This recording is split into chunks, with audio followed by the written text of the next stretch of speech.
It's funny. It tells me, "Are you ready to go live?" And it tells me I'm out of storage. Are you ready? You know what? I would do the whole Michael Buffer intro, but apparently my man has that super trademarked. Of course. Why? So you why cannot be like, what? Nope, not even doing it because I'll Why get flagged wouldn't and tagged. Why wouldn't he? Oh yeah, absolutely. You'd be a fool. Get your money, bro. Right. You'd be a fool not to. You'd be a fool not to, because it's definitely one of the most recognized audio bits. Let me be the first one to say that. Boy, no sir, that's getting trademarked immediately. Okay, immediately. There you go. Get it out. Get it out. Right, like try to get it out before we get going. There you go. Okay. A little better. All right, there we go. What's going on, folks? Welcome. This is Weigh In Wednesdays. We are Grown A Geeks. We thank you for joining us. Got some cool stuff to talk about this week. Probably one of the most interesting things for those who tried. I don't know how many people were having to flip back and forth simultaneously and try to watch. What came out this week? You had Nintendo Direct. So they didn't come out at the same time. They came out the same day. Same day. So it was just like gaming overload. Yeah. Nintendo was in the morning, and then Sony was in the evening. Gotcha. Yeah. So gotcha. No, they were a little gracious with me on this, just a little tiny bit. Yeah, I was at work, so there was no hope for me. There's always VODs. There's always VODs. Yeah, so I mean, we'd have to go back and review but I don't need to go back and review because I have David here to give you all the important stuff that you might have missed. What up? So, what's happening? For joining us. I'm here early for once. Hey, you are, which is why, you know what? And I'm going to give you the floor. Okay. Real quick, want to say shout out to South Down Leatherworks over there with me as always. Almost my co-host at this point. This would be what's the guy that sits in with Conan? Andy Richter. So if I'm Conan, that's Andy. Guaranteed. Get him to play some music. He can be Paul Schaefer and I'll be Letterman. And all I need is a drum kit. There you go. We'll make it happen. I apologize in advance if it seems like I'm kind of just blowing through this really quickly because I do have I got a couple of raids that I got to do in Final Fantasy. The critically acclaimed MMO RPG Final Fantasy 14 with the free trial that includes A Realm Reborn and the award-winning Heaven's Ward expansion. Okay, I'm stop. I mean, if Final Fantasy want to jump in here and be like, "Hey, thanks for that," and Square Enix, do you want like somebody to just shill your stuff? This guy. Anyway. All right, so take it away. Let's pop in here. So we're going to start with Nintendo. Well, actually, let's start with PlayStation because they didn't really have a lot, but they had like a couple of bangers. All right.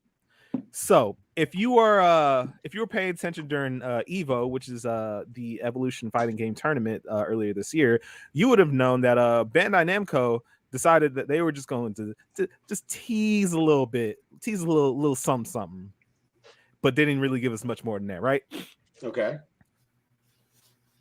State of Play immediately starts with the reveal and announcement of Tekken 8. just out the gate. Jin and Kazuya just out here about to fight each other. Jin's like, people like us shouldn't exist. And Kazuya's like, run the hands. And then Jin started running the hands. All right. So it's hype. It's hype. It was awesome. I'm not that much of a Tekken player, but this made me start learning Tekken. So, we in there. So there's that. And then the other big thing is that we're getting a God of War limited edition controller. There's no. They did show us some more God of War Ragnarok stuff, which looks really good.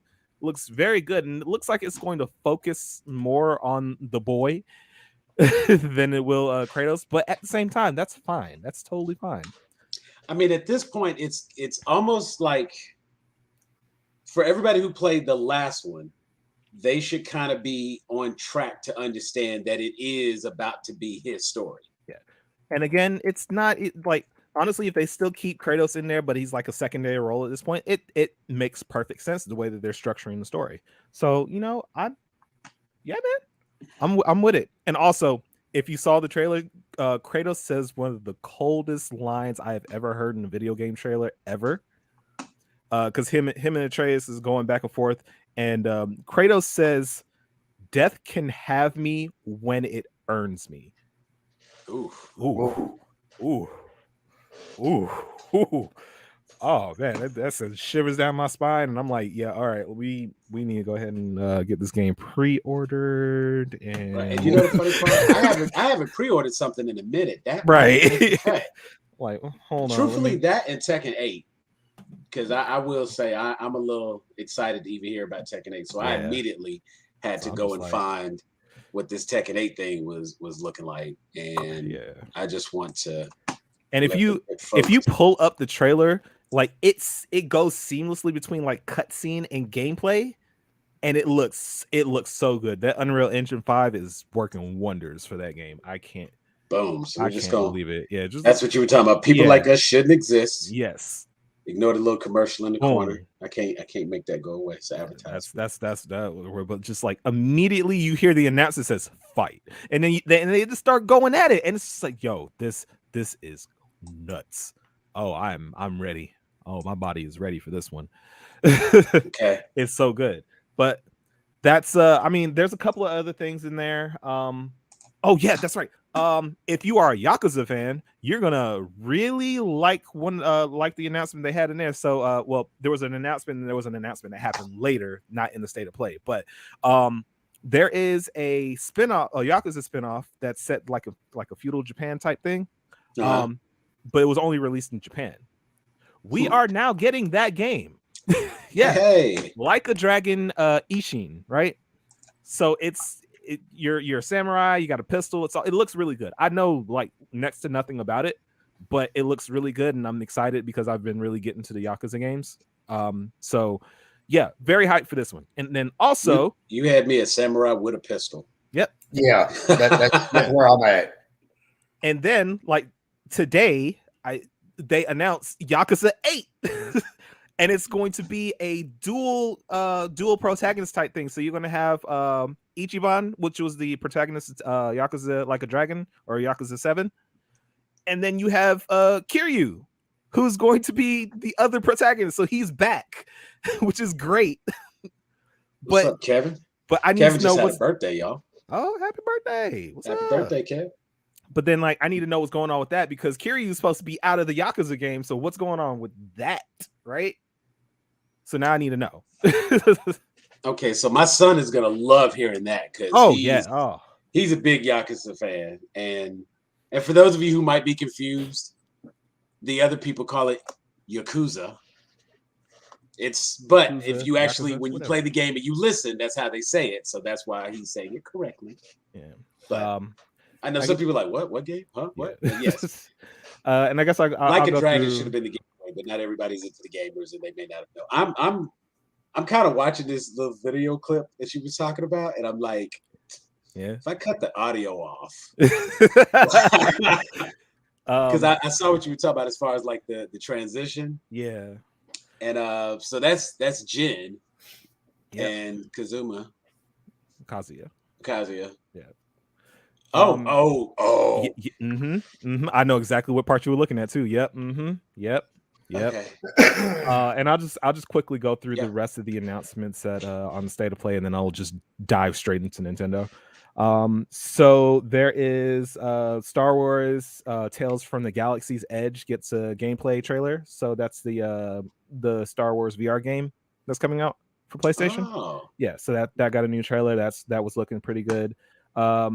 I think it's called Demio, which is also another VR game.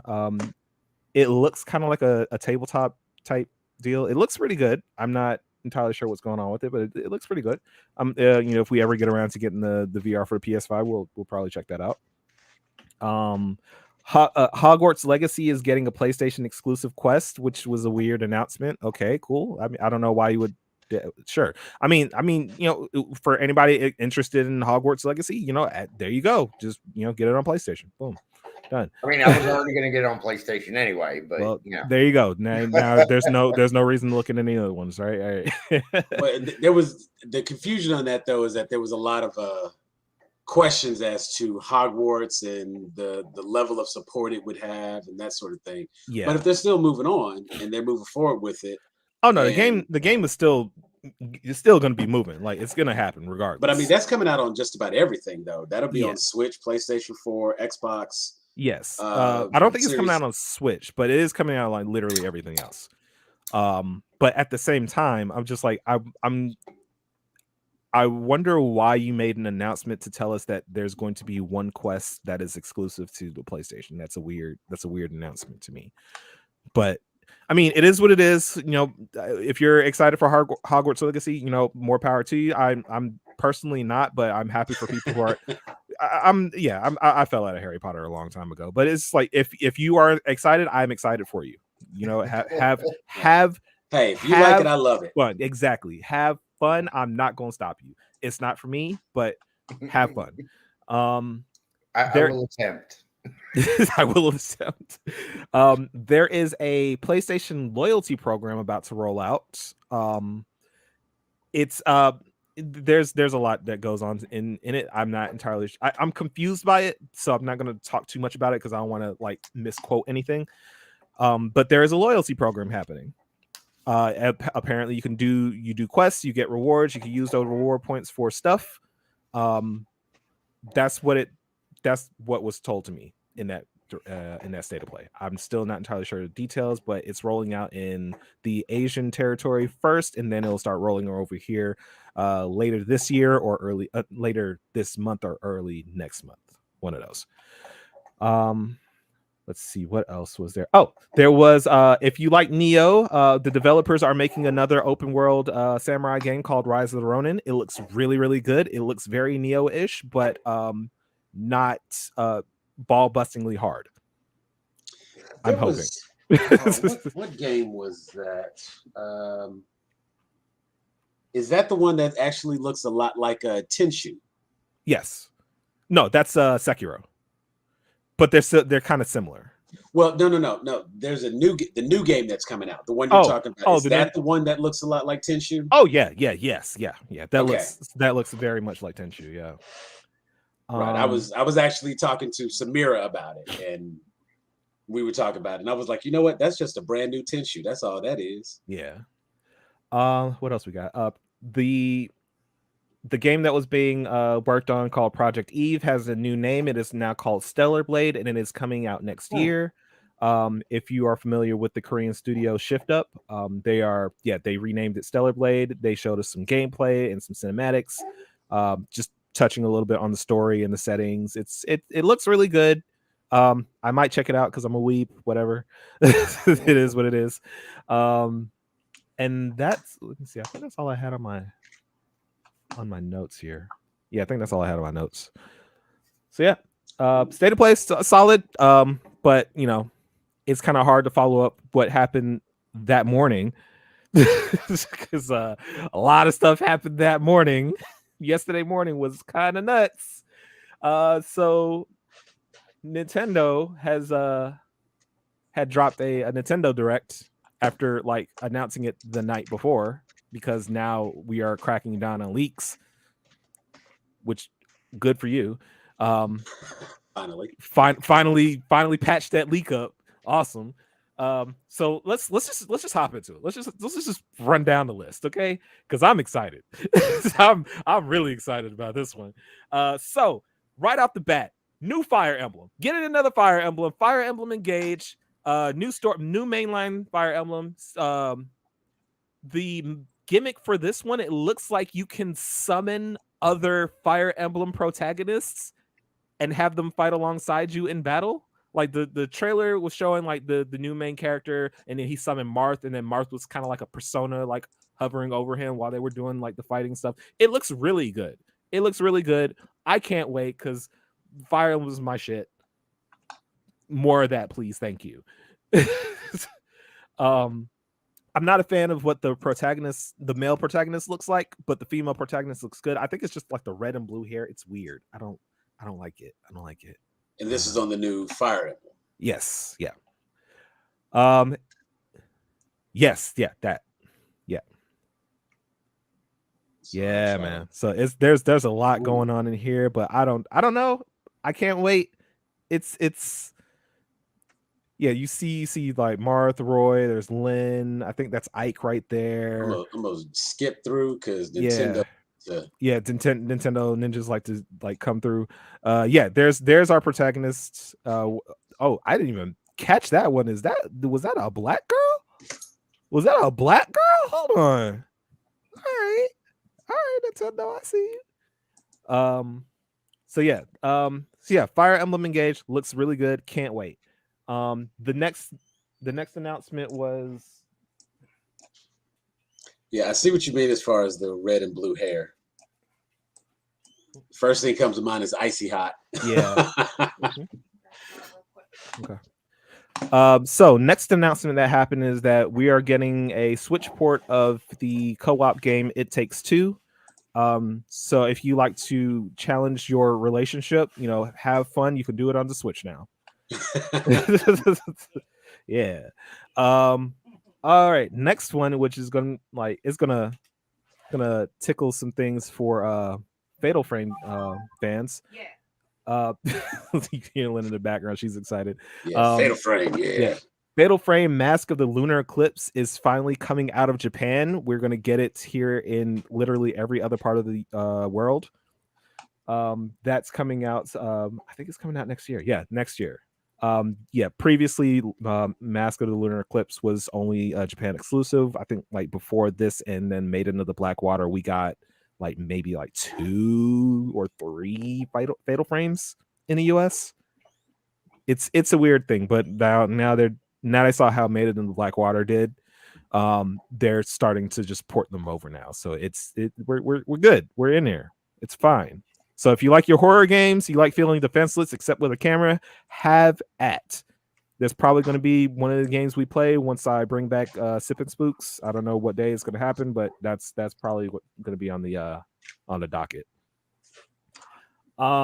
Next, we got expansion pass news for Xenoblade Chronicles 3, the RPG that came out 45 minutes ago. Yeah, we're on wave 2 of that. Goddamn. Okay. Yeah, we get more DLC, another character. It looks like a couple more missions, all that good stuff. So, Xenoblade fans, have fun with that. Good stuff. And that one is took me back to the top. I had it. Okay. Then we lost it.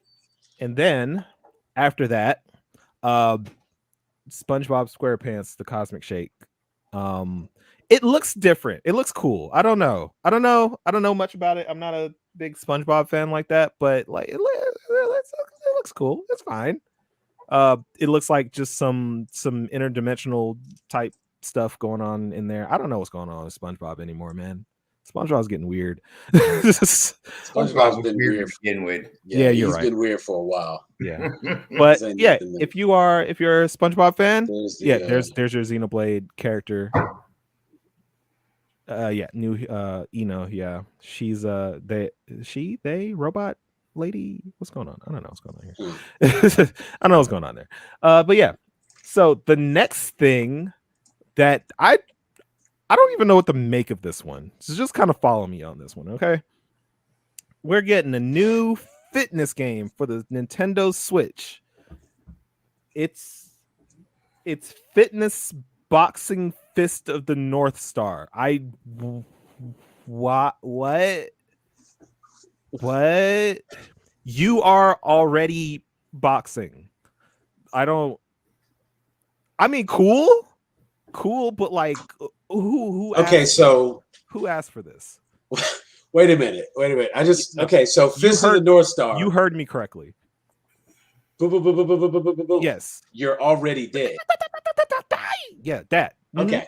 Yeah. Okay. Yeah, you punch him 6 times in the chest and his brain explodes. Yeah, that guy. Gotcha.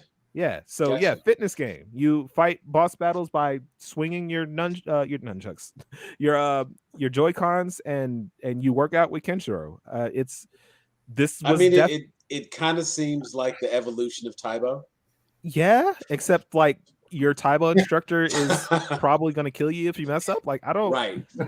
There's a lot. It's just like thinking of all the punching you have to do though to get those hits in. Yeah. There's a lot going on in that announcement. Little dots popping up on the screen, and you just have to get to them and hit them in time. Yeah, it's something like that. Yeah, that's how that's going to have to go. There's a lot. There's a lot going on. There's a lot that could be said about that announcement. I'm not entirely sure who asked for this, but I'm laughing at this. Is how they trick.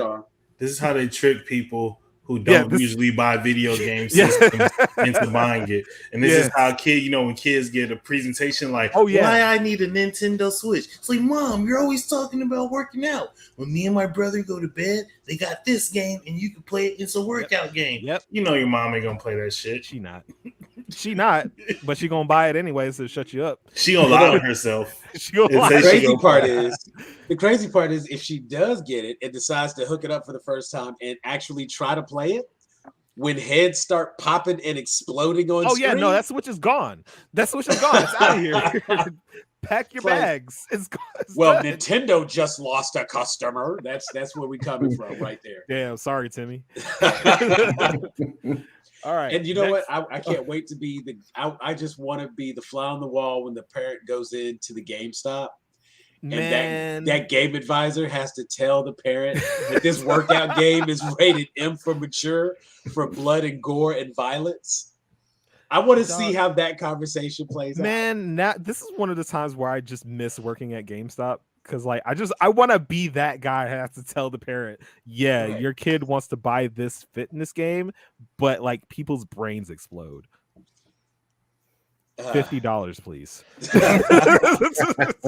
Because you're not gonna take my advice. You're gonna buy it anyway. So you're gonna buy it anyway, and then you're gonna be over here a week later yelling at me because I told you the truth. Because you want to try to return it. You never.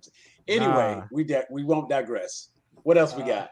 So there's another game that got announced. It's called Oddballers. It's a dodgeball on crack.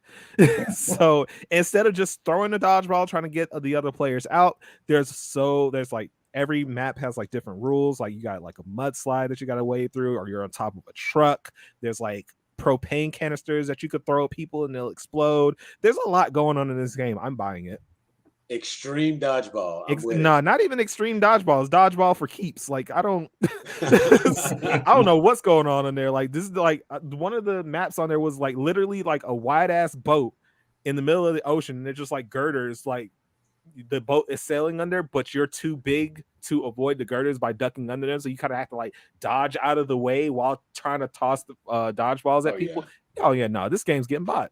I don't know what's that whole movie Rollerball. Yeah. Where it was like, no, you could also die. Yeah, you could like if you can win, but you could die.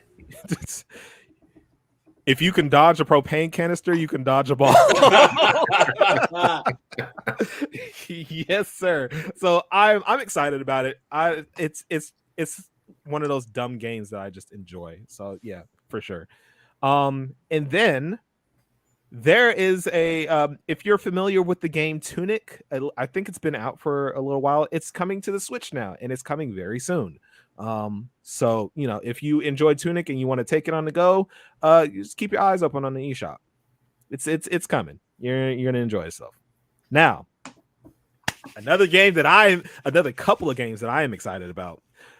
We're getting ports of Front Mission 1st, 2nd, and 3rd remakes of Front Mission, and so Front Mission 1 and 2 is coming, I think, next year, but 3 is coming, which is exciting because again, Front Mission 3rd has not been out in the US ever, so we're finally getting that, and now I get to play all 3 of these games. I can't wait. It's like Fire Emblem but mechs. Ooh. Yeah. Oh yeah. Okay. I can't wait for that. And then speaking of game remakes, Story of Seasons, A Wonderful Life. If you love your farming and relationship simulators, you're getting a remake of, I think it's the first Story of Seasons. Now, Story of Seasons, is this like Animal Crossings with people? It's like Harvest Moon. Okay, yeah. Harvest Moon. Yeah. And which was probably Animal Crossing with people. Yes. But another thing which I found was kind of cool, and I found this out after the direct, in this new Story of Seasons, you do have the option of being a male, female, or non-binary person. So inclusivity is awesome. We love that. More inclusivity. I love it. Okay. Nintendo know what they're doing. Nintendo knows what they're doing. They know what they're doing. So the next announcement is that we're getting the first, I think it's the first, no, it's the next Splatfest. So another Splatfest for Splatoon 3. So you got your big game-wide battle that's happening. So kind of like a battle royale. Kind of sort of like, no, it's more like a team battle. Like there's like if they're doing it like the last couple of games in Splatoon, they do it like they ask a question and then whichever of the answers that you side with, that's your team. And every battle that you do is for that team. And you get points, and then at the end of the Splatfest, they kind of tally it up and see who was better. So yeah, no, it's good fun. I still haven't picked up Splatoon 3 yet. It's going to be coming soon, and I can't wait to get my hands on it because it looks really good. And yeah, no, more Splatoons. So that means we're just going to get more support for Splatoon 3, which they're really good about supporting Splatoon games. So I'm not concerned about this at the slightest. They'll keep trucking until the wheels fall off on that. So good. The next another game that I'm really excited about that they just announced was Octopath Traveler 2. Yes, buddy. Yeah, you remember Octopath Traveler. Octopath Traveler. And I've talked about this before on, I don't know if it was on Way in Wednesdays, but I've talked about it on like one of these shows before. Octopath Traveler, it's a RPG where you get to choose between one of 8 characters, and you go travel the world, solve problems, all that stuff. You collect the other characters, and you continue to travel that world until you get to the end. It's a really unique take on the RPG formula. Plus, the graphics look really good. It's like a 3D-ish type NES art style. It's really good. It's kind of hard to describe, but it looks really, really good. And now it's getting a sequel. It looks great. I can't wait. It's coming out in February. You won't hear from me for like a month after that. So, this is your warning now. Okay, let me, because that one, I think I do remember us talking about that. Yes. Yeah. Yes. So, yeah. You talked about, what was we did the last gaming thing. It was a Way in Wednesday. Okay. Because I think I remember specifically that slide. Yes. I remember this image. Yeah. When we talked and that's about it last the whole game looks like that and like that. Love this game. Love this game so much. I'm probably going to do another playthrough. It's really good. Cool. And then there is another farm-like sim called Fae Farm. I was watching this announcement trailer. I have no idea what this is, but the way that it was described to me by a coworker was it looks like Stardew Valley and Fantasy Life had a baby. So anything Stardew Valley, I'm on board for. That looks good. I have to just kind of look at more of this before I can really give an opinion of it myself. But I mean, it looks good. It looks good. I can't really say much more aside from that. So, there's that. All right. So the next game, and I think this and like 2 more after this is something I'm going to be excited about. So great game. Which game is a great game? Probably Octopath. Probably Octopath. And if it's Octopath, you're absolutely right. You're absolutely right. There's nothing wrong about what you just said right there. So the next game that was announced is one, again, I am very excited for. It is Theater Rhythm Final Fantasy Final Bar Line. It is a Final Fantasy rhythm game. It's going to have music from all the Final Fantasies, like 500 something goddamn songs.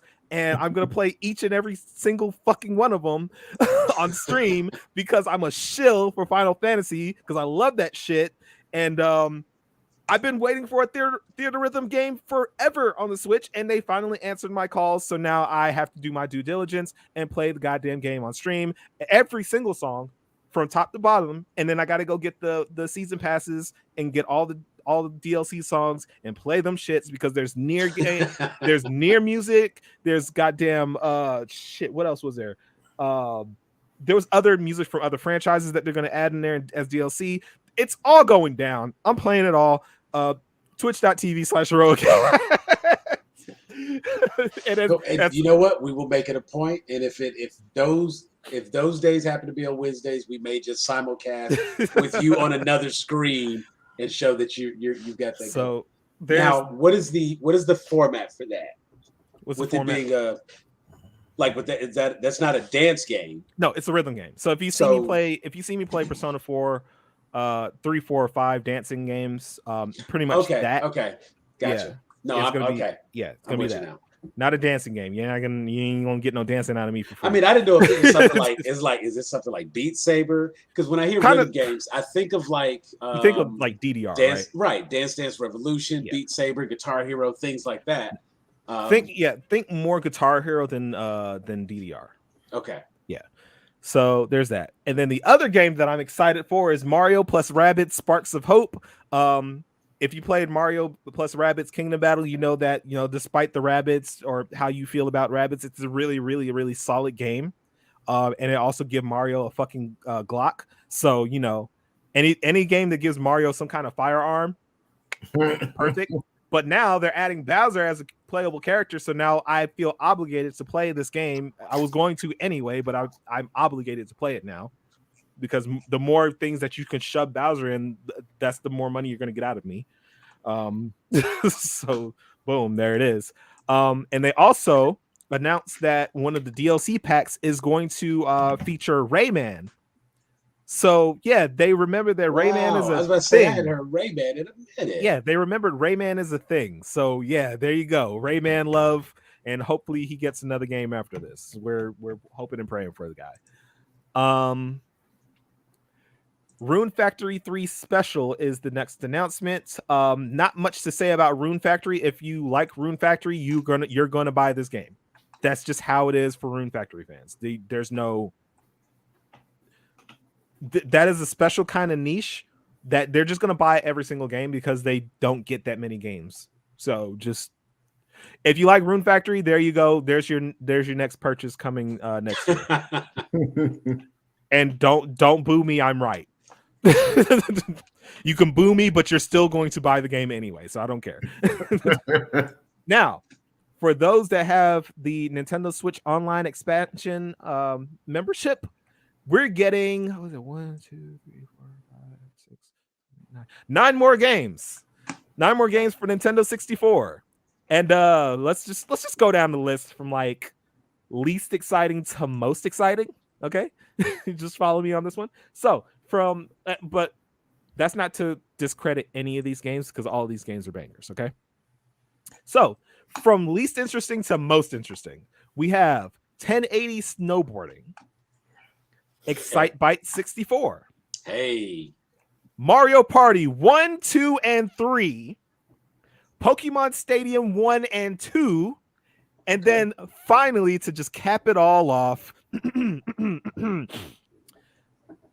GoldenEye 007. Nice. Come on. That's it. Also, that was actually the selling point right there. 1080 was a big seller. But 1080 and GoldenEye. Good news for people that don't have a Switch. You can also get it on Xbox. What's up? Talk to me. I saw that. I did see that. You can get it on Xbox as well. What's up? We got GoldenEye for everybody. All right, come on. You get a GoldenEye. You get a GoldenEye. Everybody gets GoldenEye. Everybody. What's that? I said slaps only. Yeah, it's slaps only. Odd job. Let's go. It's time. Mm-hmm. It's time. Anyway, there you go. How come they never made like just more James Bond games like that? Like we keep going back to GoldenEye, which is not one of their better outings in the franchise, and yet like the video game is just this thing that is it's the only thing keeping the legacy of that movie alive. Yeah. Because here's the thing, but the game was awesome. Yeah. The multiplayer part of the game was awesome. I was about to say the storyline. No, the game in general was really good at the time, right? Okay. Yeah. So it's like GoldenEye is one of those games that really like set a standard for like first person shooters at the time. Yeah. It's like GoldenEye is the Mario 64 of first person shooters. It's like maybe like third or fourth ballot, like all time sleepover. Oh yeah, like activity. Yeah. No, like if you had a sleepover, you had a Nintendo 64. Like there's guarantee that GoldenEye, Smash, and Mario Party was going to be there. Like there's no question. GoldenEye crawled so Halo could run. There you go. Let's talk about it. Let's go. Let's talk to him. There would be no LAN party with Halo if we hadn't practiced on GoldenEye. GoldenEye was when I knew video games were not going to be my thing. I was like, everybody seems to love this format. Everybody seems to love playing this game, and I'm not very good at it. So I just focused more on sports. And then when I was by myself, you know what I was playing? Tony Hawk Pro Skater, baby. Tony Hawk.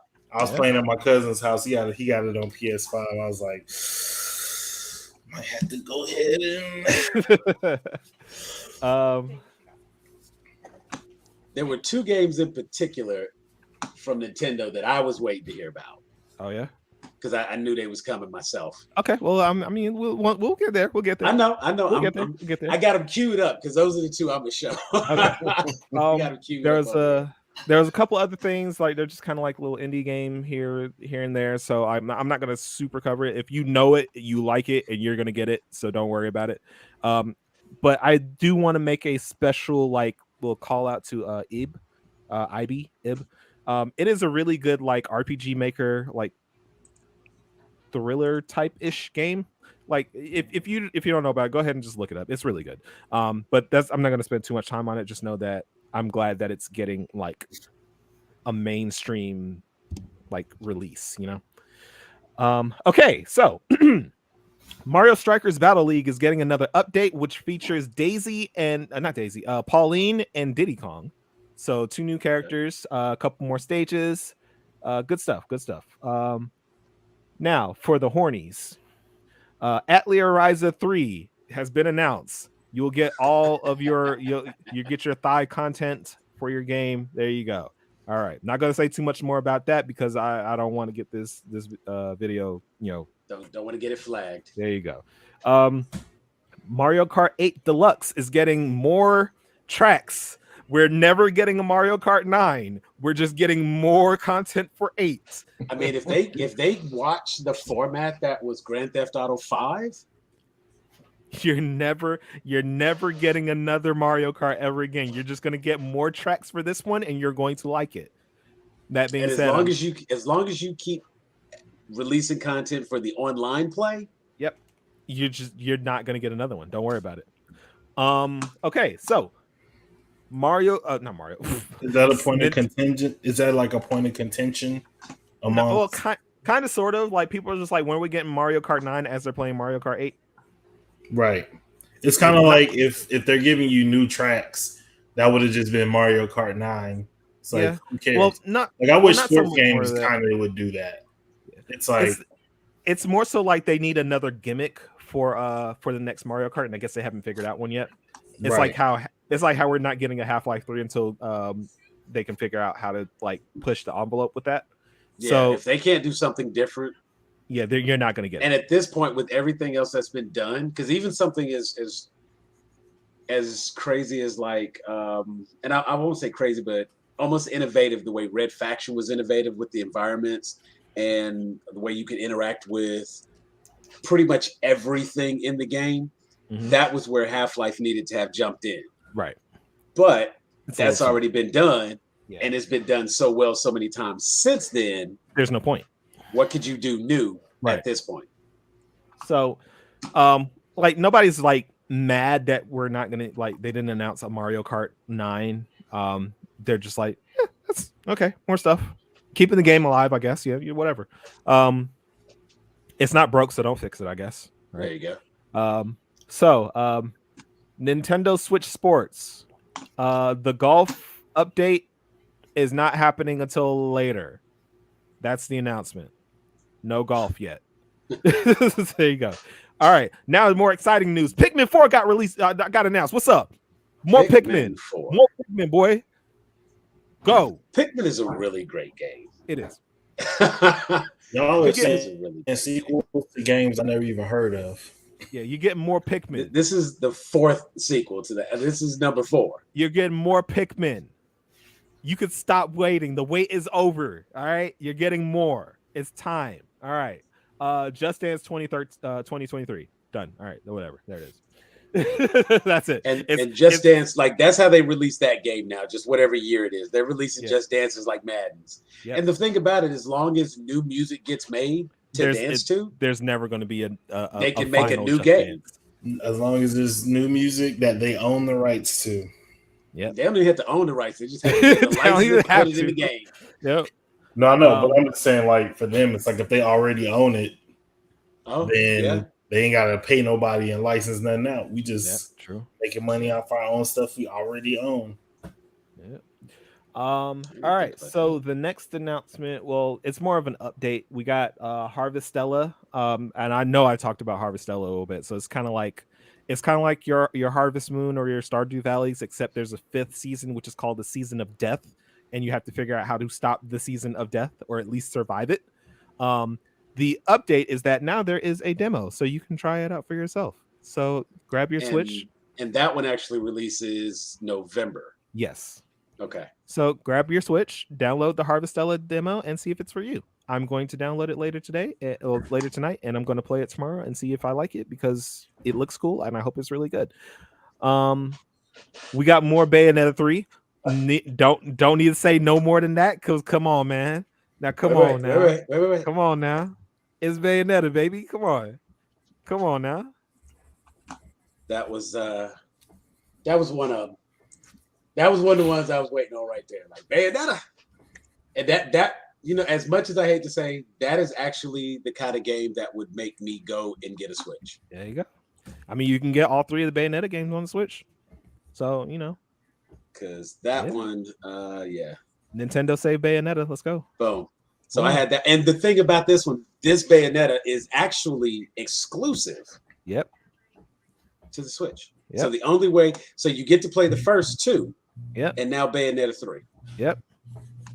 So I'm kind of digging that. You get all 3 Bayonettas on the Switch. Let's talk about it. Go ahead, drop that money. Get yourself a Switch Lite, $200. Let's go. I mean, because it's like, well, the kid already got one, and I could like just do the docking bit, but I'm like, nah, this might be a way to kill some time. Yeah. On different days when I'm out and about. Yeah, we might have to go in. Yeah, Luca's still doing stuff. It's great. Jean's still here. We in here. All right, it's fine. Look, Bayonetta 3 needs no more. You don't need to say nothing. Just look. Just at the end of October, just pick up your copy. Don't worry about it. Boom. Yeah.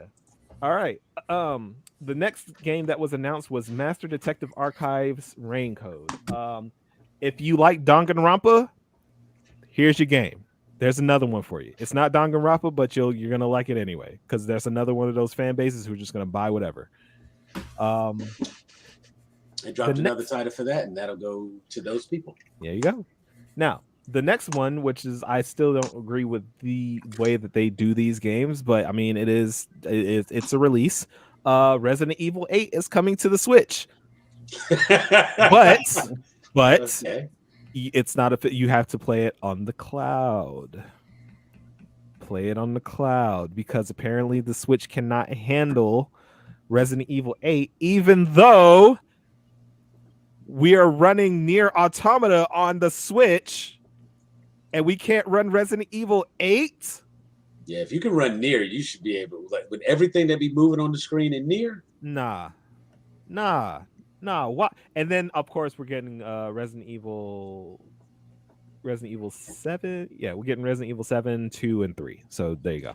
I don't know. All cloud versions. Nintendo has definitely stepped up because they've got the Fatal Frame, which I'm sure Fatal Frame at this point that's rated M, right? Yes. Oh okay. Yeah. Yes. Yeah, that's what I'm like. That was rated M.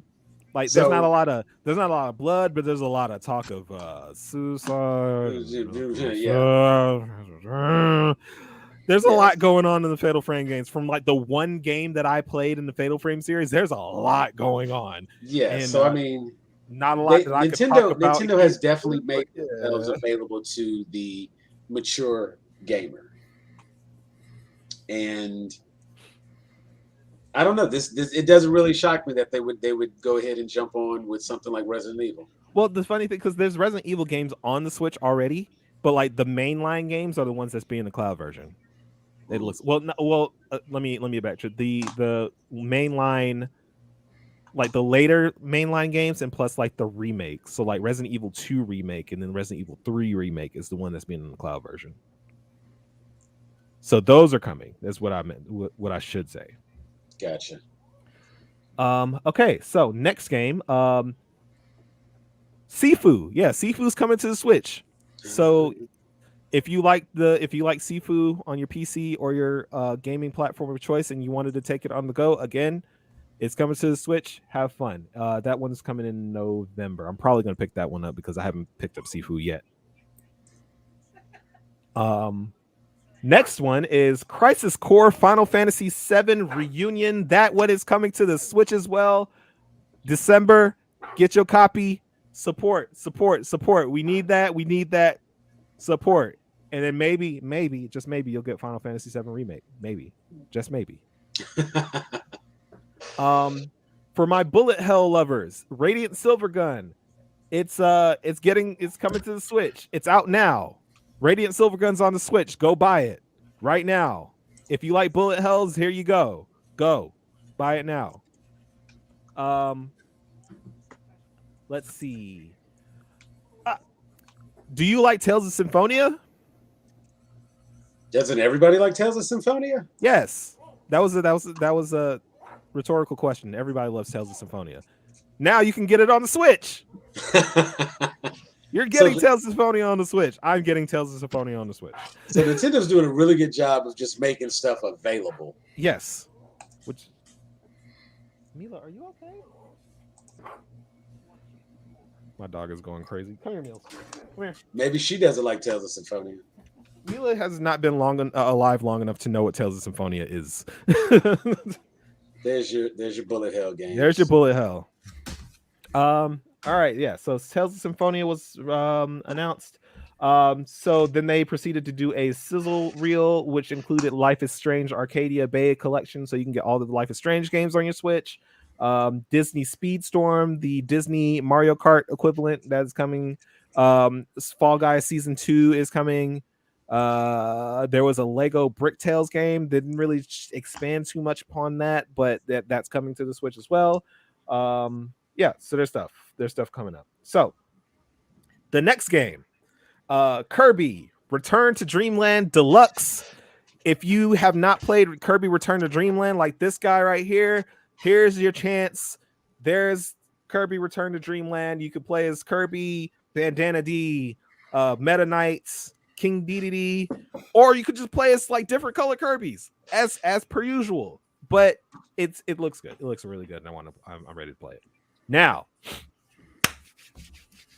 let's get to the big reveal of the game. Yes, load it up. We have a name for the game. We can stop calling it Breath of the Wild 2. This is not Breath of the Wild 2. It is Legend of Zelda Tears of the Kingdom. Look at it. Revel in it. You're going to buy it. Yeah. You've been waiting, and you may be asking yourself, when can we get this? You know what? You know exactly when they're going to tell you when you're going to get it. You're going to get this game in May of next year. May, I think it was like 23rd. May 23rd. It's going to show me in just a second. It's going to make me a liar. May 12th. May 12th. So, yeah. We have a name and we have a date. You're going to go buy it. I'm going to go buy it. So I still have a few months till I have to get one. Well, no, because you need to get it now. You need to play through Breath of the Wild. Because it's a sequel. You need to play the first game to understand what's going on. I never played the first Final Fantasy. That's different. They don't the time.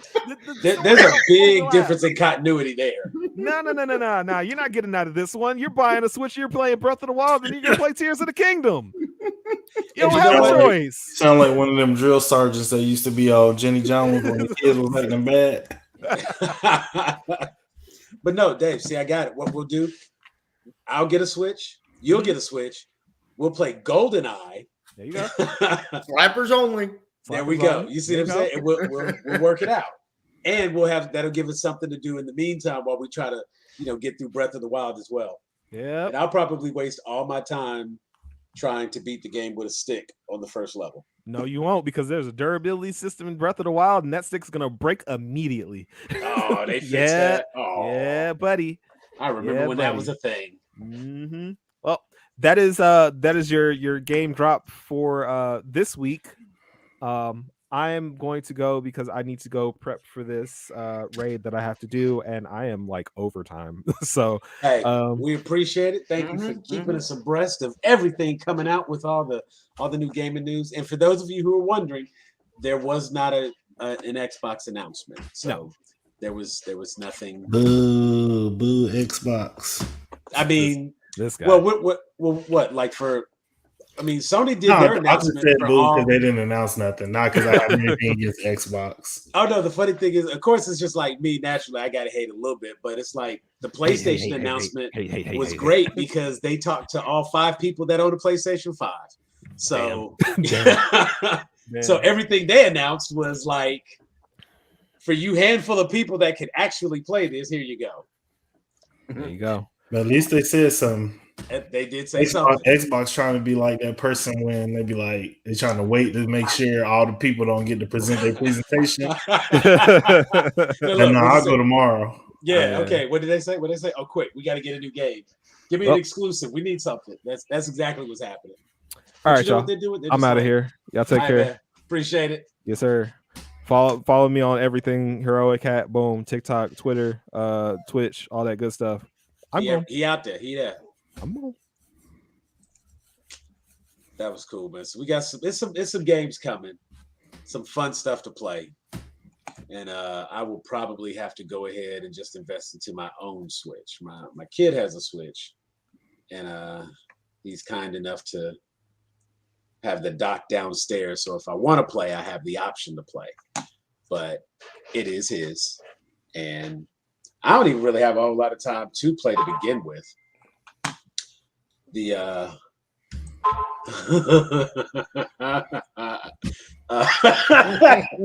Okay, so yeah, I would definitely I'll be ready to cue that. Got that available. So let's see. We can catch up on everything real quick. What you got? What's up? Well, before we get off the game stuff, because I didn't want to bring this up while David was still here because I knew he was on a time schedule. Right. But I did look up the PlayStation loyalty program thing. If we want to hear about that. If you got some additional details, that would be helpful because I was kind of hearing it, and it made me think of like as a Xbox Live member, you know what I'm saying? It's like, oh, you unlocked a new achievement, or you did this today, you did that today, and they give you the little points, and you redeem all your points. So I kind of conceptually understand, but I would love to hear the specifics on it. Okay, so it's called PlayStation Stars. Okay, you can enroll in it for free. Okay. Complete campaigns. You'll earn rewards by completing a variety of campaigns and activities. They have a monthly check-in campaign that's just requires you to play any game to receive a reward, and other campaigns will require you to win tournaments, earn specific trophies, or be the first person to get platinum in your local time zone. Oh, wow. Yeah. Which, out of all the games I have, there's not a single one that I've gotten platinum on. And I've put some hours into these games. So I'll never get that one. But You earn points that you can redeem in a catalog, which includes PSN wallet funds and select PlayStation Store products. Additional benefit: PlayStation Plus members enrolled in stars automatically earn points for purchases from the store. And what you get is digital collectibles. This includes figures of beloved and iconic characters from the games and other forms of entertainment, as well as cherished devices that tap into Sony's history of innovation. You know what? Now I was just looking at the last round of games on my PlayStation Plus, and they have Kingdoms of Alamar, Re-Reckoning. I love Kingdoms of Alamar. It's a fake Fable with cooler weapons. So I really enjoyed playing that one. It was last month's game, or it might be September's game. If you haven't gotten it already, go ahead, jump in there, grab it. Weak story, and they did a little bit to improve the graphics since it's on PS4 now, where the original one was like an Xbox 360 title. So it's now available PlayStation. And when I went to download the game and it took me into my PlayStation Plus, I saw like all these different options now and stuff that I could like increase my PlayStation Plus. And they now have, and I'm not sure how long this has been out because I've just been behind when it comes to my gaming, but they now have 3 tiers of their PlayStation Plus. The first tier is your standard, like $9.99. You can play online and you get some free games every month. The second tier, they give you an additional catalog of games that you can download and play. And then the third tier gives you everything from the first 2 tiers, as well as a lot of the new content and some of the like day one release titles. They become available that way. I will say it's still not my Xbox Game Pass. And I say that just because of the price. Now, if they are, if it comes around and I begin to see and recognize that I am getting the big exclusives and the big titles available to me because I'm on this, third tier of the PlayStation Plus, maybe. But I want to say that third tier was like what, $30 a month? I'd have to double check that. I don't know because I'd have to go back and look at mine, and I know like you can do you can do it 1 year for like $69, and I think the second tier was like $100, and I think the third one was $120, and that's the annual price. Yeah. So, it could work out. I haven't done that yet. Yeah, if you got some expendable funds, it might work out, especially if you got time to play too. Yeah. Well, I know that I looked into that and I was going to do it, and I haven't done it yet because obviously when I do it, I want to pay for a full year rather than month to month. Well, you can upgrade your existing. I don't have one currently. Well, for those who do, I know you can upgrade your existing for the remainder of your year. But I was looking through and found out that I think it only goes back to 4 or 5, but you can get all of the Final Fantasy games on that top tier. You know what? I should text David and ask him. He would probably. Yeah. Just because it's Final Fantasy, he would have the answer.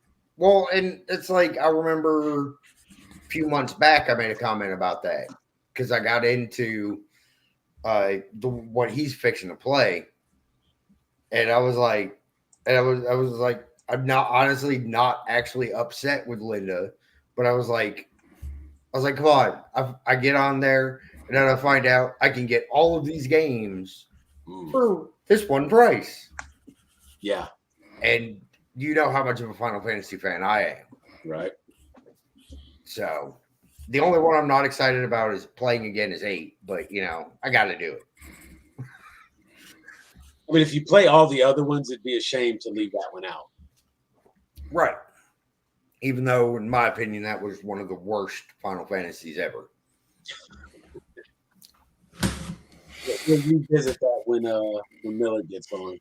We'll get his opinion on that. He probably would agree with you, though. Yeah.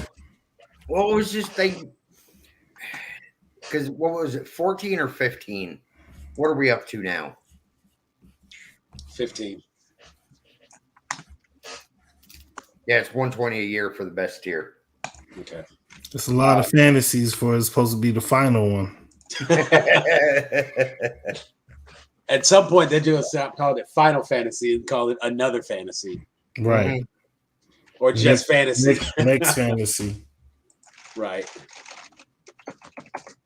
So, and here we go with an awesome segue. Speaking of fantasies, that Lord of the Rings and Ring of Power episode, I have to say, I'm really waiting on something to happen. It's it's weird because Dave is all about the 14. Oh, okay, here we go. Nope, he's got, boom, he just hit us with a round of comments. Mm-hmm.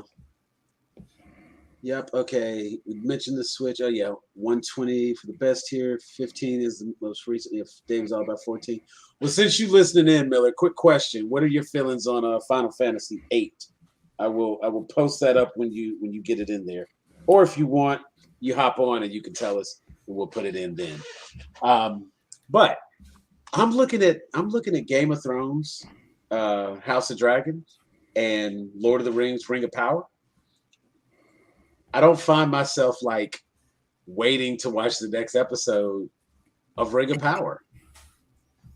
See, and I have not, I still have only watched the first episode because I was asleep. I was asleep Tuesday, so we didn't watch it, and other stuff happened tonight, and just didn't get a chance to watch it tonight.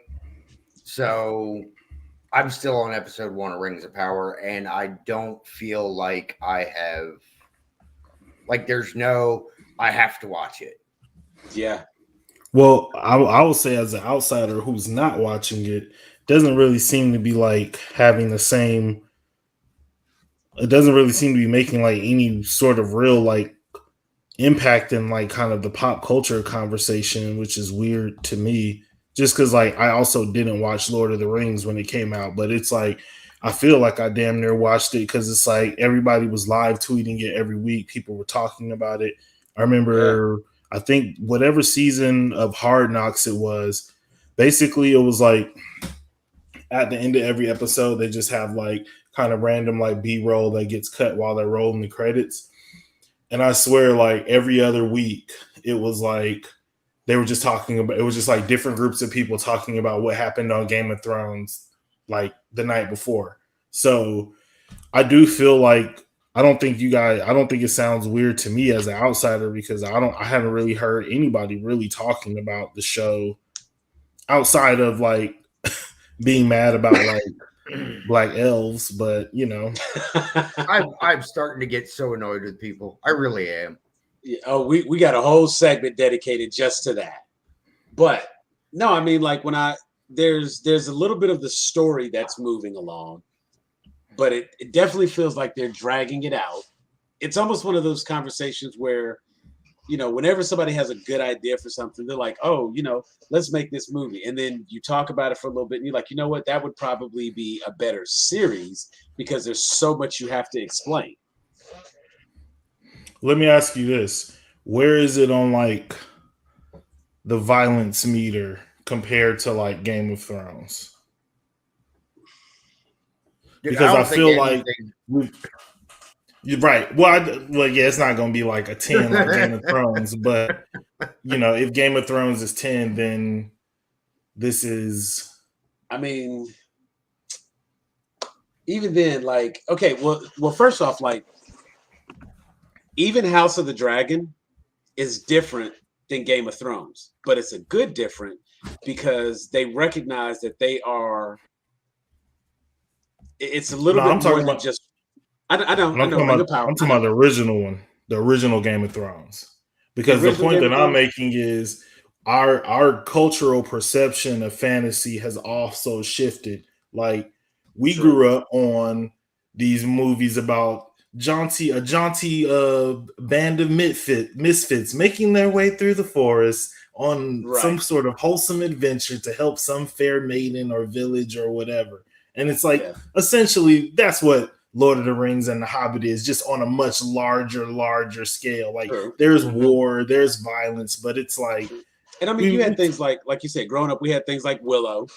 We had exactly, and so it's like if you look at, if you're talking about so if you're trying to compare like now we've all been Game of Thronesified, and you coming back with this jaunty, like we just walking through the forest. Like, is this a Taylor Swift music video, or are we gonna start killing people? Because like, hey, bro, what y'all trying to do? And the funny thing is, the last episode that I saw, it actually had a decent amount of action. You could tell exactly what was going on. We got the answer to a couple of questions and things like that. And I'm specifically talking around it since Northup hadn't seen it yet. There he is. Since Northup hadn't seen it yet, I'm kind of talking around it, but it's like there was action, stuff happened. I just didn't care, and it wasn't the same kind of action that we want now. Like people getting their heads chopped off and stuff. Like there were moments where they still got the reactions, the jumps, the ooh, oh my god, oh ooh, you know what I'm saying? Like I was sitting there watching with the wife, and she was like, oh. Like she was a little thrown because she will not watch John Wick with me. Yeah, she thought there was about to be like a band of friends. Right. I mean, her thing is like John Wick is just like it's violent for the sake of violence. And I'm like, no, it's action. There's a reason, there's a plot, there's a story, it's different. She's like, yeah, I ain't need to see that. And so it's just not her thing. And don't get me wrong, when there's a movie and the violence is a part of it, she's okay with it. But if it's just unnecessarily violent, no. So when she's watching this episode and some stuff happened, and it was just kind of like it catches you off guard because it is violent and it is sudden and the action is there and you are kind of there for that moment. But it still feels like everything that's happening in the story as a whole is just dragging. Like this is something they probably could have like cut certain segments out because it's like what I need to know what you're building to, and you haven't given me any indication to let me know that we're actually building towards something.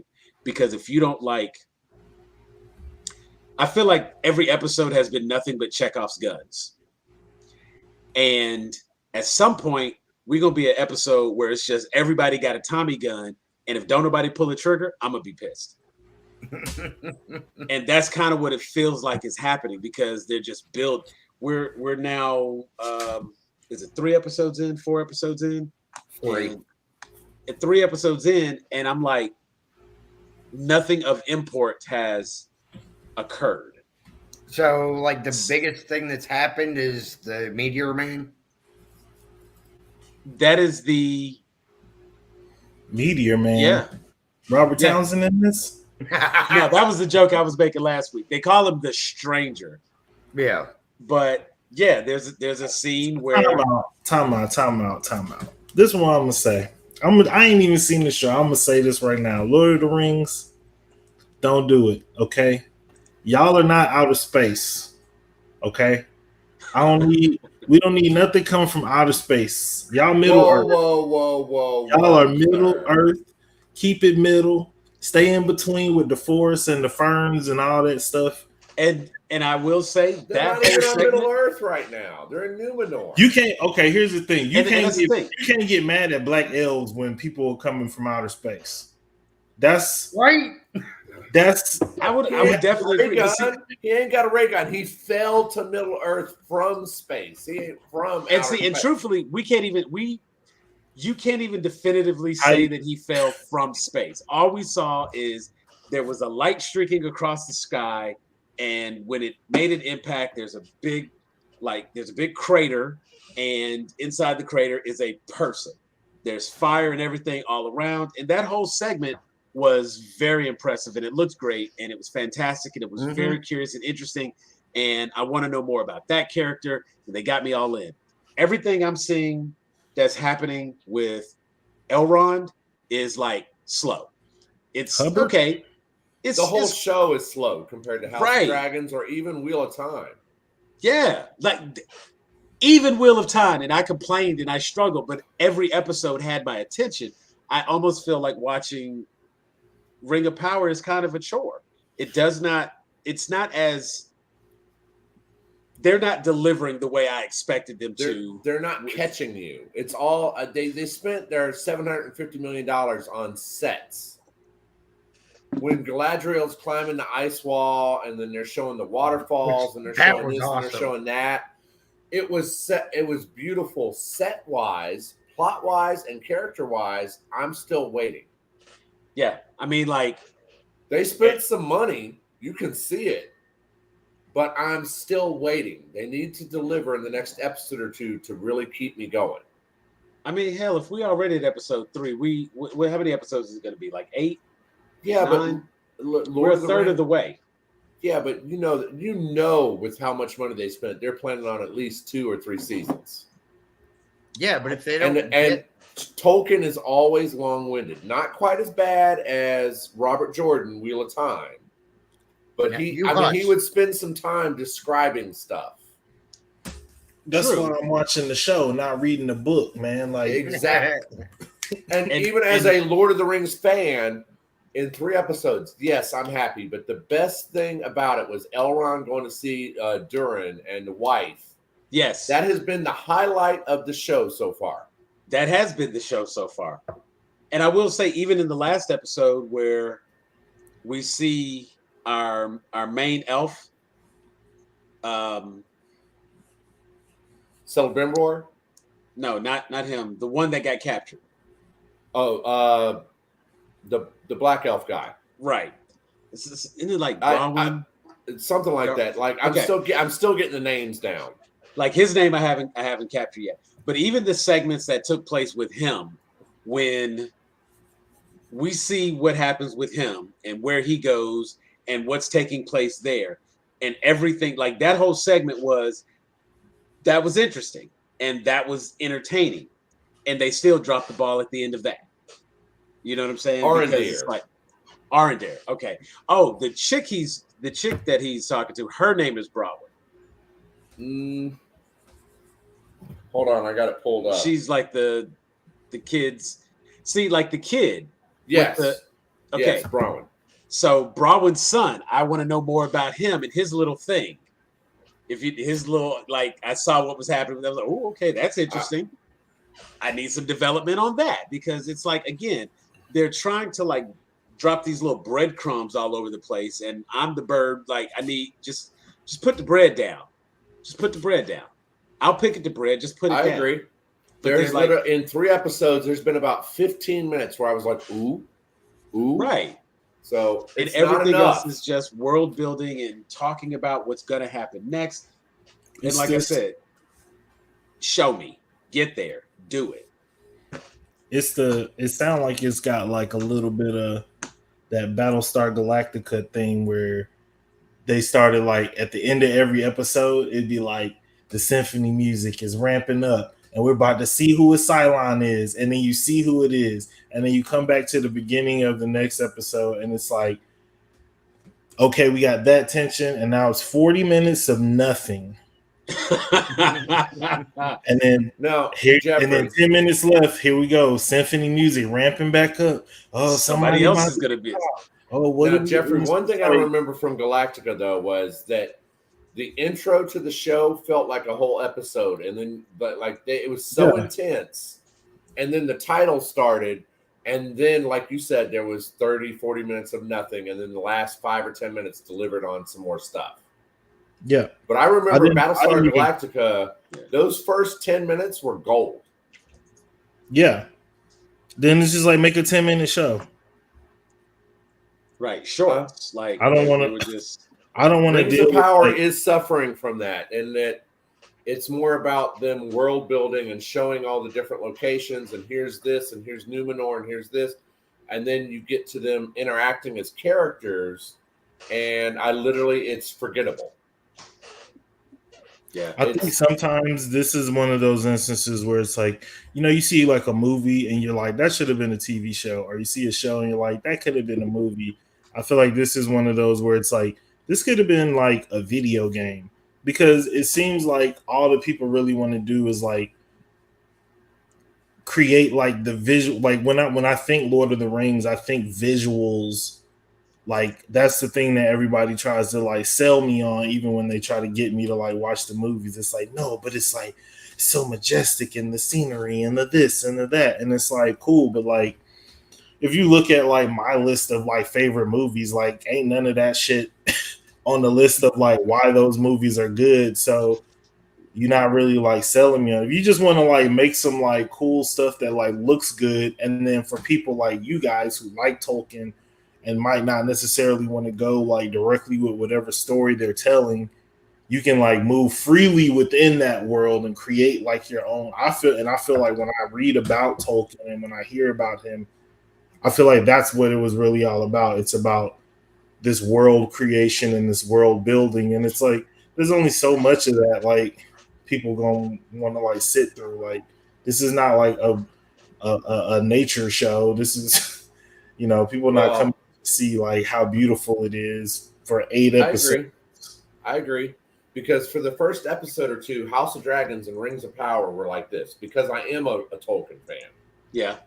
And now that we're 4 or 5 episodes into House of Dragons, it's more like this. This is House of Dragons. This is Rings of Power. And Wheel of Time is somewhere right in here. I would put Wheel of Time just above. What is Wheel of Time on? Amazon? Yes. Yeah. I need to watch that. See, Wheel of Time for me is under Rings of Power at this moment. But I'm only on the first episode of Rings of Power. Yeah. Wheel of Time for me solved that Robert Jordan 1,300-page books problem in that Robert Jordan would spend 30 pages describing the town courtyard and the way the flags were flying and the way the grass lay and all. Wheel of Time can do that in one visual. Yeah. One shot. And they nailed it. It's perfect to the book. But I can't wait for season 2 because they do skip. The first Wheel of Time is probably book 1 and 2 combined. It is. And is everything is it out of order? No, it's in order, but they truncate, they shorten the events. Whereas Wheel of Time, he drug out the descriptions of the city, he drug out this, he drug out that. Wheel of Time can do that in one shot, and you instantly get what's going on because it's visual. Right. But here's the thing. Part of the reason that his books were so long-winded, he did not get paid per book. Oh, he got paid per word or per chapter? Per word. Per word. Okay, no, that makes a lot of sense because the first book is over 1,000 pages. Every book after that is around 1,000 to 1,200 pages. Mm-hmm. See, y'all reading all these books, and these dudes running a scam on y'all. I was like, how do you Jeffrey, he died. Jeff, he died before he finished. Brandon Sanderson had to get with his widow and finish the series. That's how long-winded he is. But it's a masterpiece of fantasy. Oh yeah. But if you notice in some of the later books, he was repeating scenes from a different perspective. Yeah, no. And you know what? In some cases it was actually warranted / nice, but overall he did repeat himself. Oh yeah. So because I think, and I know that the book that I'm on 12 right now. I'm listening to it on Audible, 40 hours. Wow. For a whole book. One book. Hell no. That's what I'm saying. He literally has to tell you how each blade of grass is laying, the way that the characters were standing, what they were wearing, what they were thinking about, You know, where the flags were. Even listening to that on Audible, I would lose interest. Robert Jordan's a little long-winded, but for someone that's read it multiple times, because it would be 2-3 years before the next book would come out. And so I would go back and reread. And when I was rereading, I would be like, okay, they're talking about this. They're talking, okay, flip. Okay, here's where I remember. Let me finish reading. Oh yeah, you could. Because I knew that he was just describing stuff. Oh, these books are from now? I remember. Huh? These are books from now? I thought there was like olden days books. No, Tolkien is the old school. Like, no, I know he is. That's why I thought Wheel of Time was old too, because y'all were like talking about him in conjunction. No, I don't know where in hell I'm reading, boy. I wish somebody would hand me a book that thick and ask me to do anything. Now this is 3 books. This is 3 different books. But no, I see that. Yeah, no, I'm talking about for one of those books. That's still too thick. Words I don't often say. All right, so A Memory of Light, which is actually the last book. I'm gonna make it even worse, Jeffrey. Came out. Look at the size print in this book. Man, ain't no way in hell, man. See, I'm a reader though. So, but the Eye of the World, the first Robert Jordan book, came out in 1990. And I think the last book finished in like 2019 or 2018. I mean, if I was getting paid per word, my shit would be long as hell. Yo, fam, if I'm an editor, I'm not paying you for that. Yeah, he got over on that one. Oh, trust me. You can tell that Robert Jordan, when he was in school and they were like, oh, we need a 30-page essay. That is the master craftsman right there of a 30-page essay that says nothing. It says nothing because 28 pages of it would be filler. Yeah. So between the 2 shows, like clearly, I'm waiting on something to happen. I feel like that little kid from Incredibles, and I'm like, you know, somebody just looked at me and was like, "So, Ring of Power, what do you think? Are you enjoying it?" Well, I don't know. What are you waiting on? I don't know. Something like I need more from it, and it hasn't given me what I'm looking for yet. I'm not gonna say it's bad, but I do look forward to watching House of Dragons. And this last week's episode was fantastic. Yes. And so much intrigue. And I actually went back. We need a spoiler alert. We need a spoiler alert because we got to talk. Now, I do want to point out something that I didn't realize when I watched it. Episode 3. Not the last episode, but the episode before. Did you realize that Damon didn't say a single word in that whole episode? Not one word of dialogue. Correct, right? I mean, carried the episode. The man has back problems from carrying this show. So far, without a doubt. And I got to give it to even Patty Constantine's doing his bit as Viserys. Like, I am very intrigued with those characters. I'm kind of sad because next week is our last week with the current Rhaenyra. They're going to do a time jump. And we're losing certain actors and actresses because they jump ahead 6 years or however many years it is. And I'm sorry, but I'm enjoying her, especially after the last episode. Where she I don't know how to take that, Damon. But yes, that was everything about that was, you know, what's funny? We predicted that. I went back and I watched last week's episode where we were talking about it, and we actually predicted that. In the section where we were talking about the relationship between Daemon and Rhaenyra, we talked about it. And both of them, because they have the blood of the dragon, you know what I'm saying? It's almost one of those things like they both Leos or they both Scorpios or some shit. You know what I'm saying? Like their personalities are very, very similar. And, you know, I think it might have been you, Dave, who mentioned that when, you know, Daemon had stolen the egg, and it wasn't until Rhaenyra went by, he gave the egg up without conflict. You know what I'm saying? Yep. And so when we see the beginning of this episode, he's cut his hair, he's got his little crown, he kneels before the king, and she even makes comments. She's like, you know, okay, so you seem to have matured, but what's this really about? Why are you really here? Why are you back home? Right. he's like, oh, well, I miss the comforts of home. She was like, oh, I didn't ever really thought that you found this place to be home. And they're having their whole conversation. And I get what he's doing. He's like, you know what? You feel trapped. You feel stuck. Okay, well, hey, look, let me show you what I used to do. Let's go hang out for a little bit. And we get to see a different side of her and, see her wants and dreams and such. And she also got to see the play, though.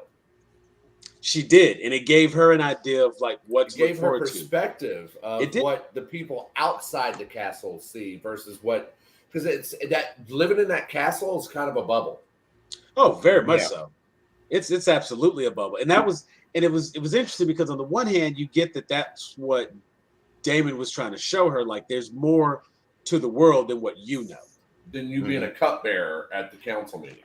Now, how it ended up, the way it ended up, I was like, was that intentional? Was that by design, or did we have a change of heart? Like, you can't get to that point and then, like, I've read a couple of different things about it, not some real think pieces, but inquired to see what other people thought, and it became a question of not so much that he shouldn't, but more that he couldn't. I think he was too drunk, and that's the point. And I'm sorry, and that's from real world experience. No, I get what happened. There's been too much drinking sometimes, and he wound her up, but then couldn't deliver. So what does she do? Go back and I'm sorry. There's always been chemistry between her and Sir Kristen. Oh yeah, yeah. I've been called that. I mean, the very first time she selected him.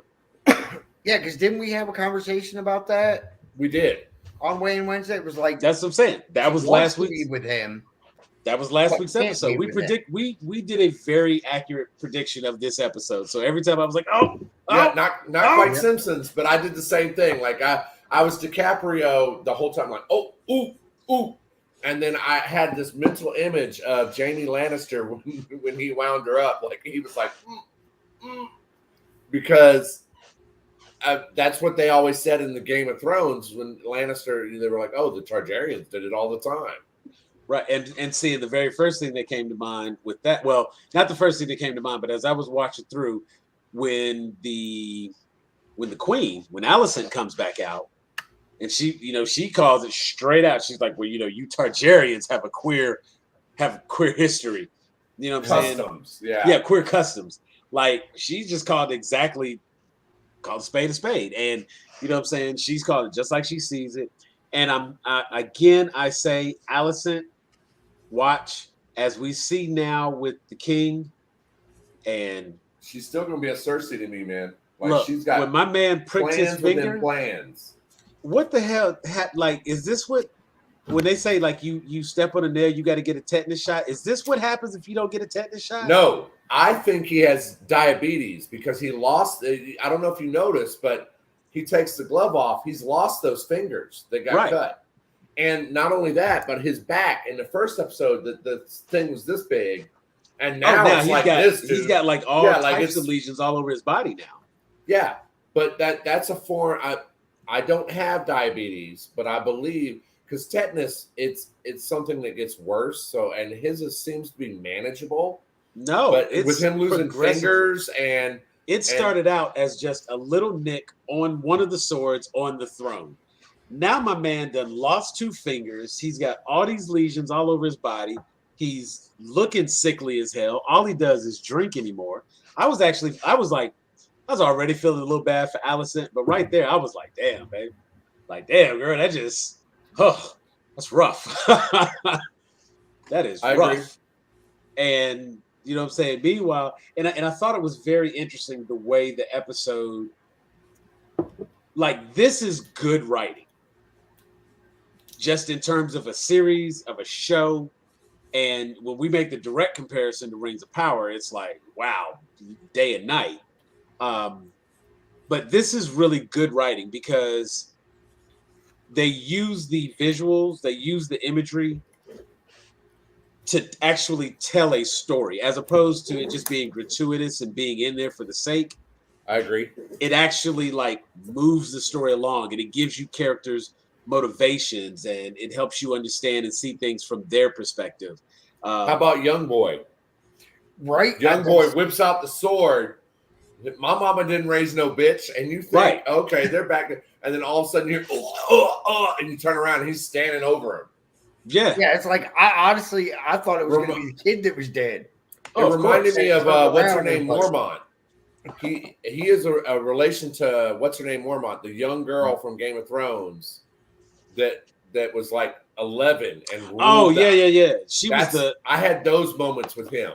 That quick, yeah, the funny thing is, if we go back and we actually like, I'll probably make it a point to do it. I think her name was.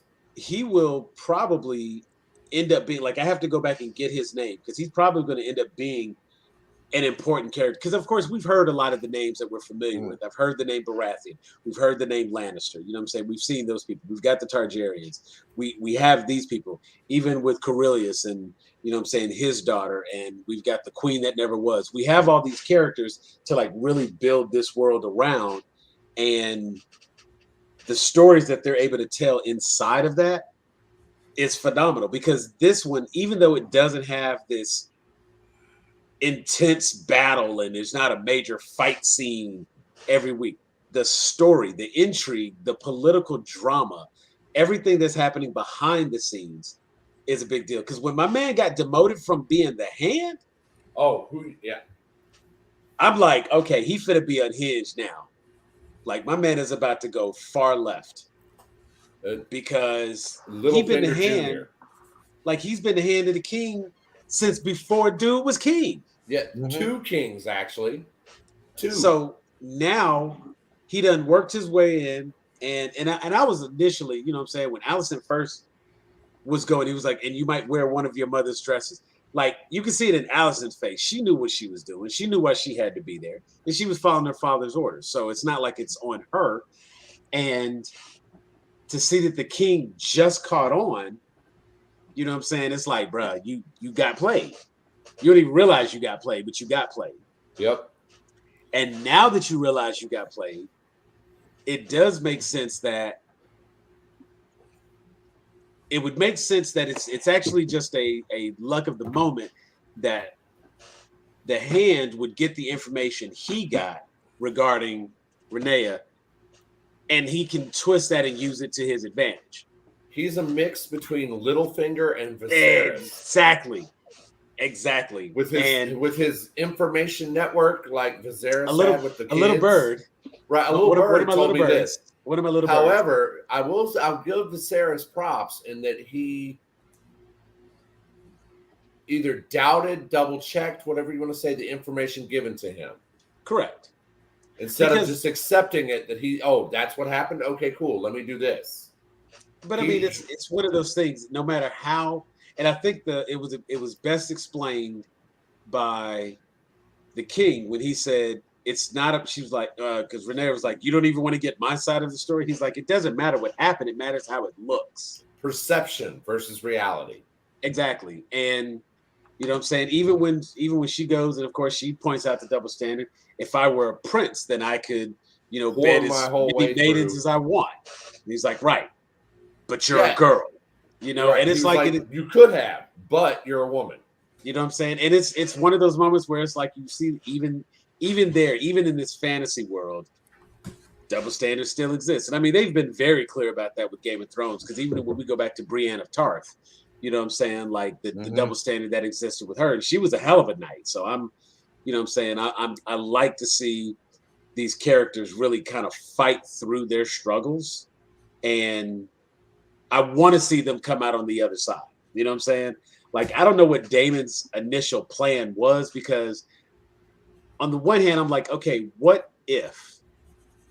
What would the story, like, what would have happened if? You know what I'm saying? How would that change the outcome of things? Because when the king finally confronts him and says something, you know what I'm saying? The way he talks and presents, it's like,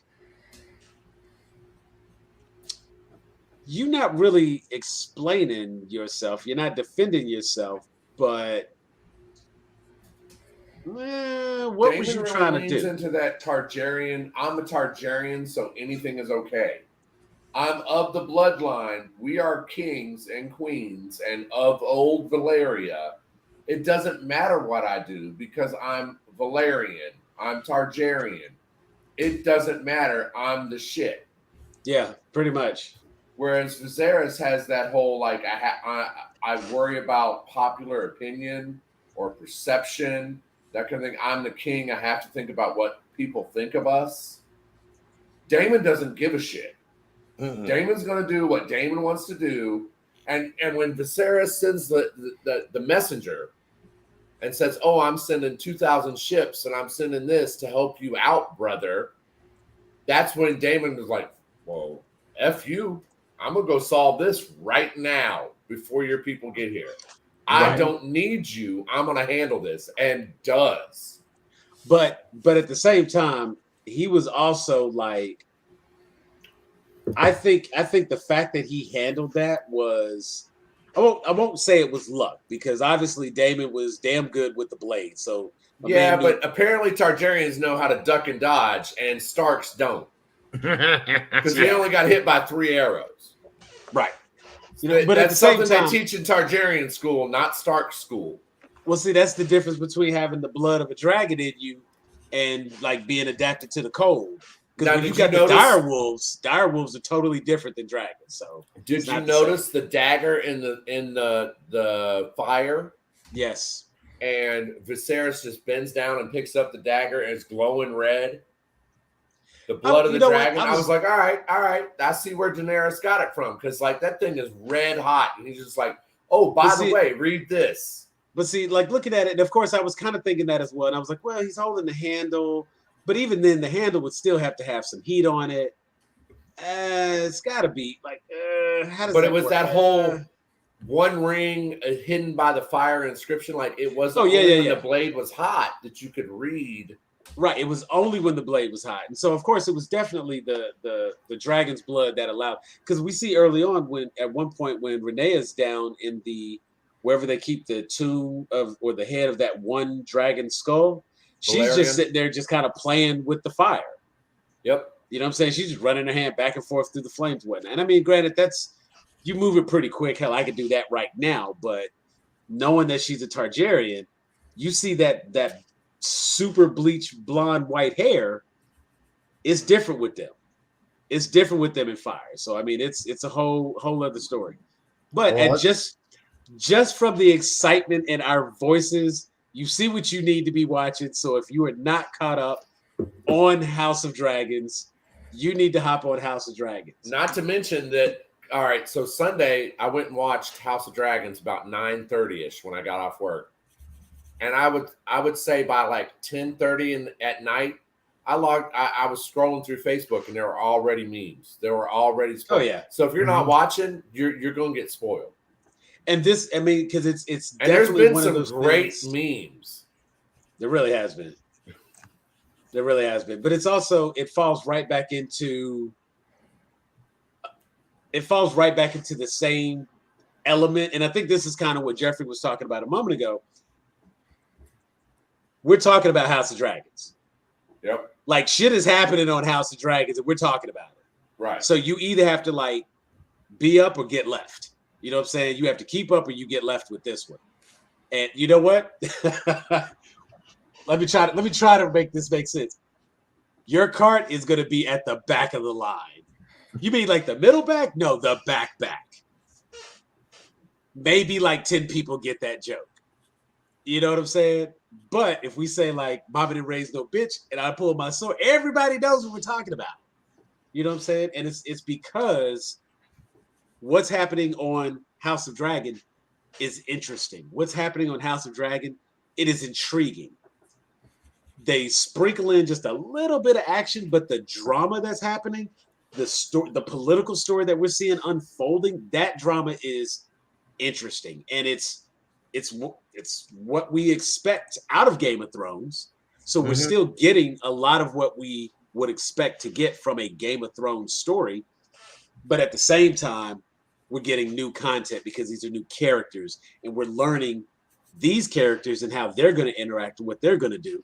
Because for a minute, I thought Renee was just like big crybaby. I'm like, oh, here we go again. She's just gonna be a little crybaby girl and stuff. Nope. No, Shawty's hard as hell. Like, I got to give her props all the way.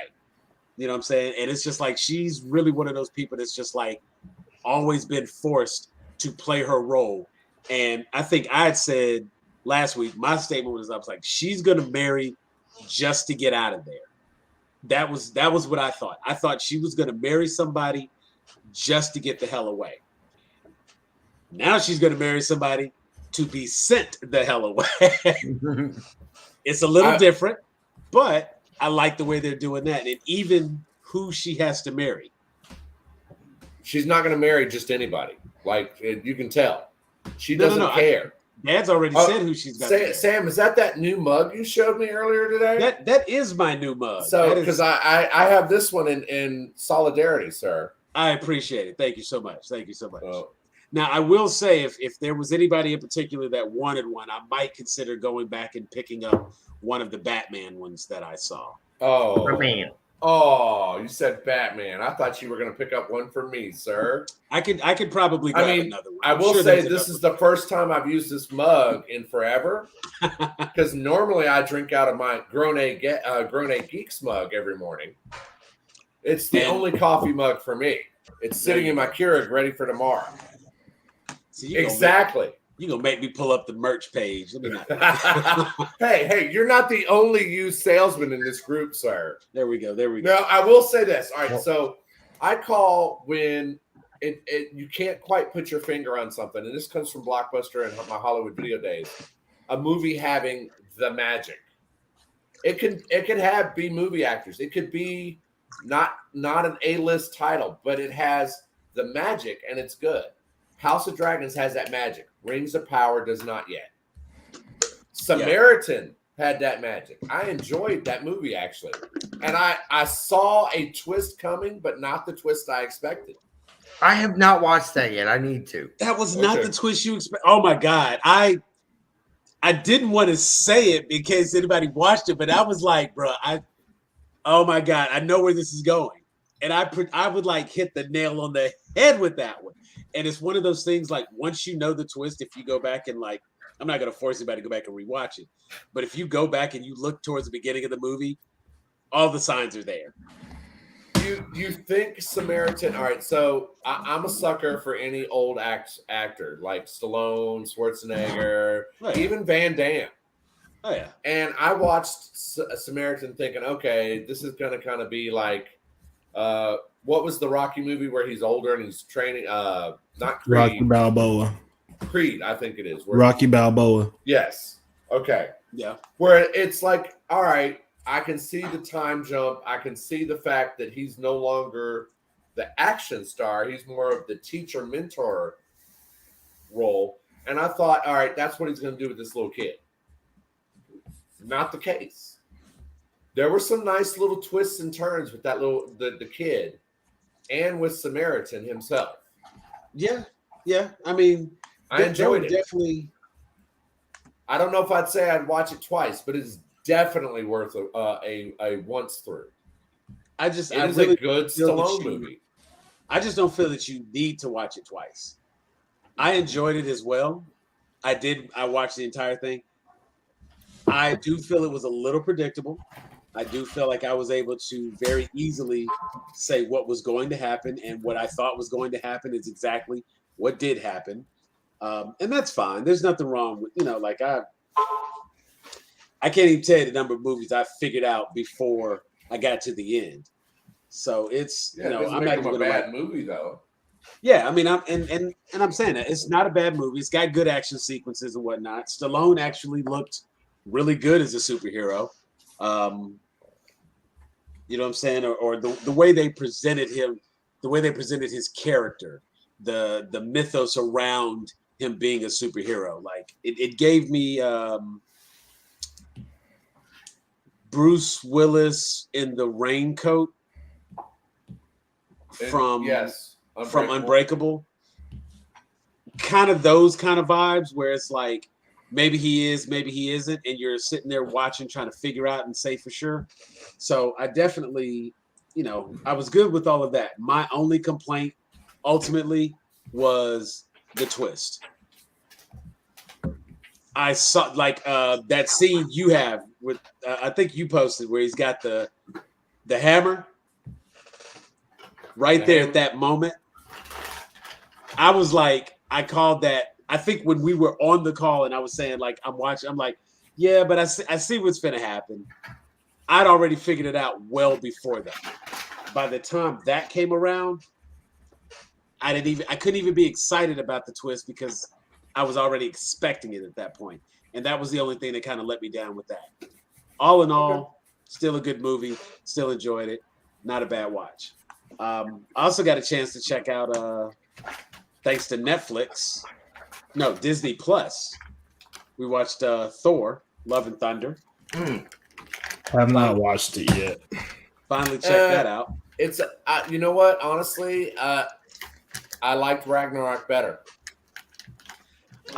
They leaned too heavy into the comedy this time. It was way too goofy in the beginning. I don't know. Way too goofy. You know what? I think. And there wasn't as much character growth as there was in Ragnarok. But he's already grown so much. There's not enough room left to grow. Honestly, I needed the Guardians to stay in the movie longer. See,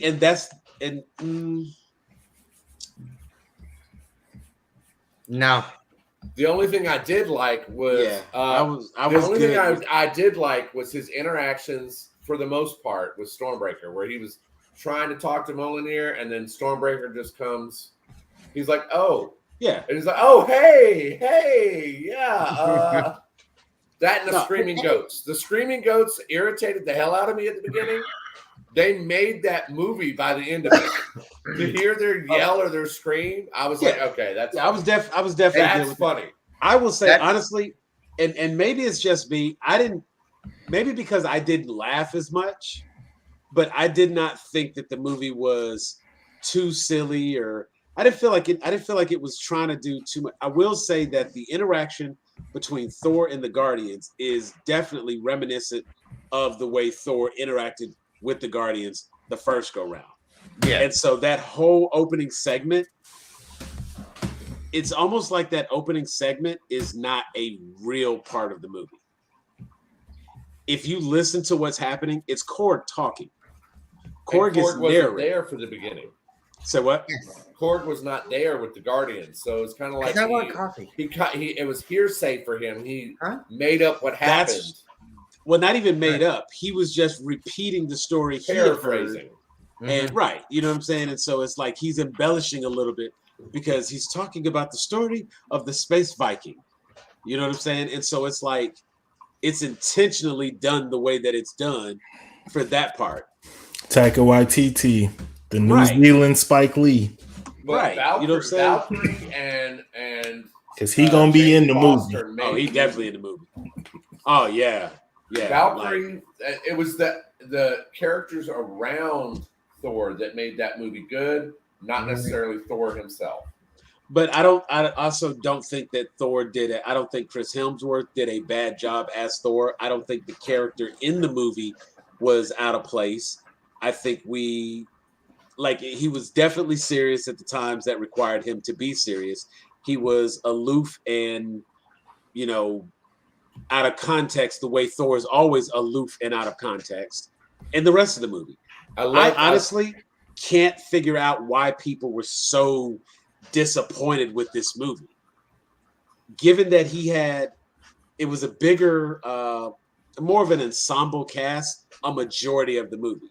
Whereas in Ragnarok, it was Thor and Valkyrie, or Thor and Hulk, or Thor and Loki. You know what I'm saying? It was always one-on-one interactions. So it was just the dialogue between those two.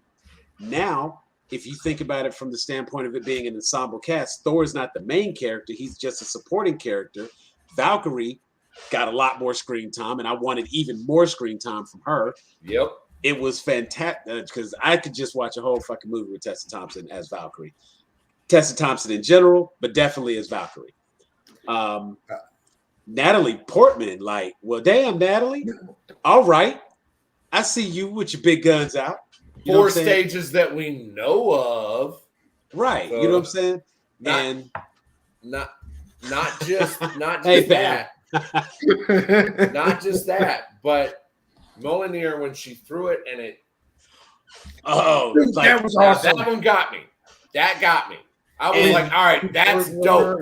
Shattered and took out everything. And honestly, just seeing her as the mighty Thor, I thought that was she was a damn good Thor. And she reminds me of Thor the way Thor was the first time we saw Thor. You know what I'm saying? Just like punch now, ask questions later. You know what I'm saying? If you don't get your way, hit it harder. That's how she was. And it's almost like I would have to assume that there's a certain, you know what? We're kind of seeing this in as evidence when we watch She-Hulk. When you have this power that you did not have before, and you have to first make that adjustment to having that kind of power, you're not the same person anymore. You know what I'm saying? And it's like when we see Jane Foster, she's probably just a, shy, quiet, timid. She didn't really know how to speak. And as we saw her progress as an individual, now she's like a world famous, scientist. And she's talking about wormholes and things like that. You know what I'm saying? And I thought it was really funny that she even specifically name dropped Interstellar and what was the other movie she was talking about?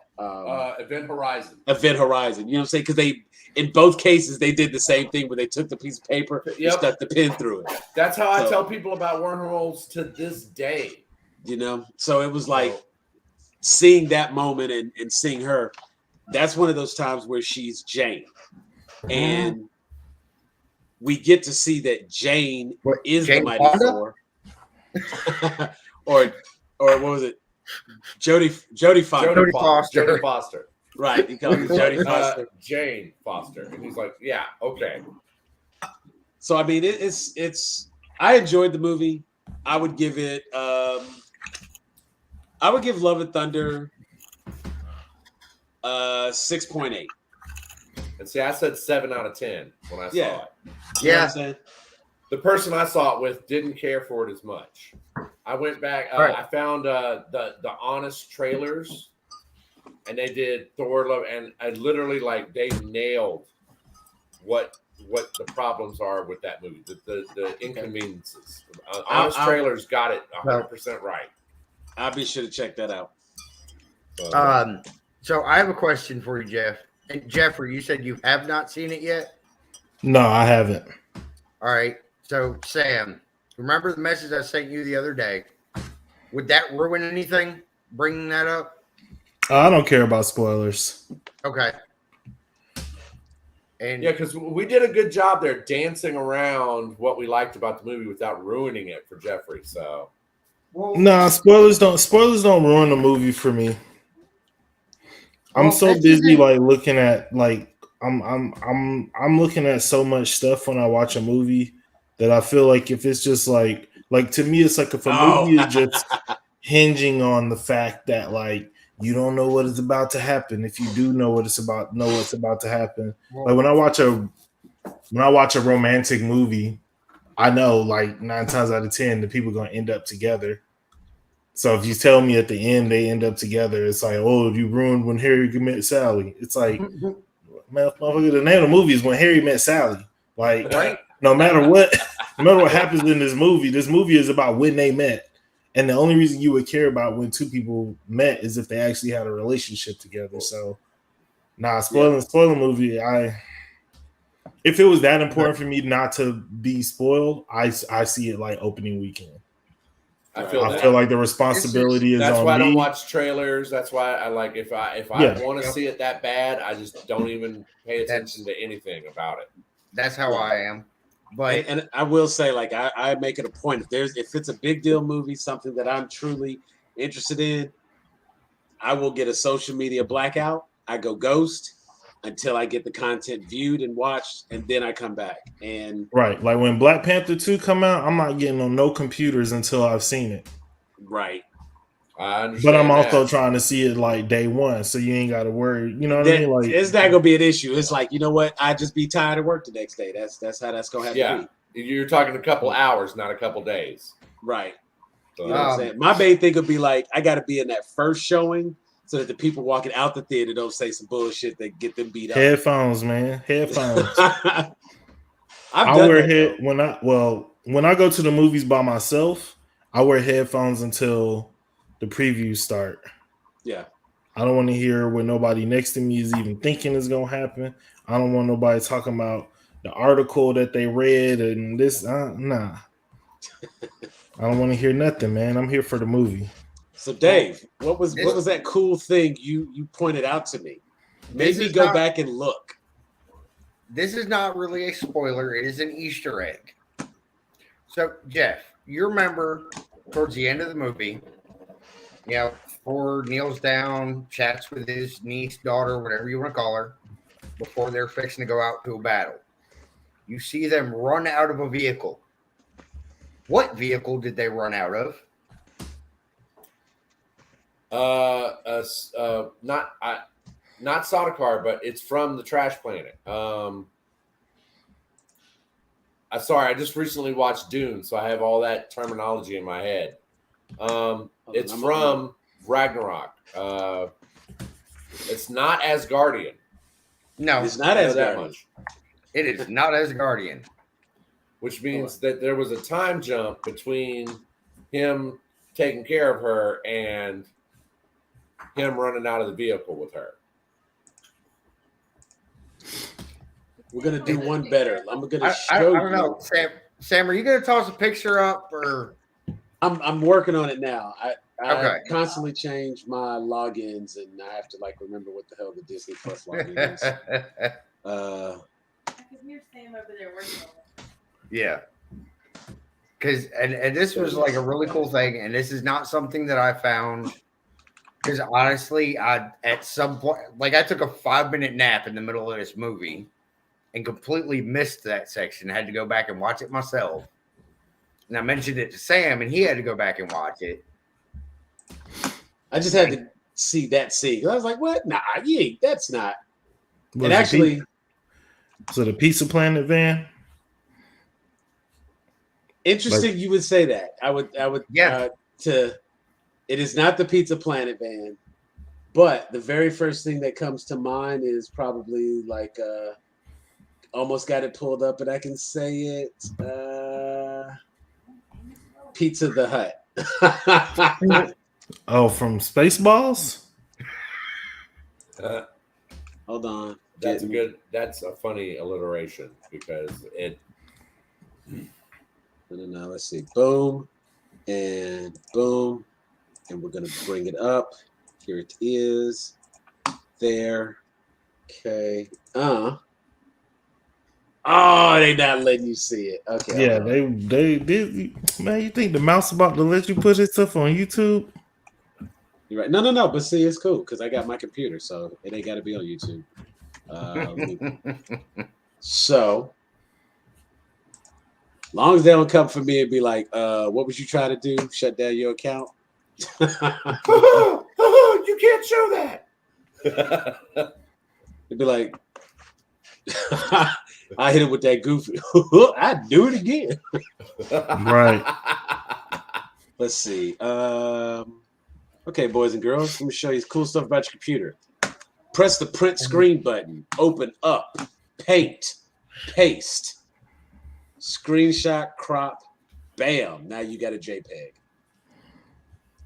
That's for those of us that speak English, Sam. Speak English. Nah, Jeff, if you know what Jeff was thinking right now based on the little stuff I just said, he's so insulted by that. Because I could have a really nice, proper screen grab, etc. And the way I'm doing it is I've got Disney Plus up on the TV, and I'm in the middle of fast forwarding to that scene. Okay, if you get to, you can see it most clearly at 148 exact.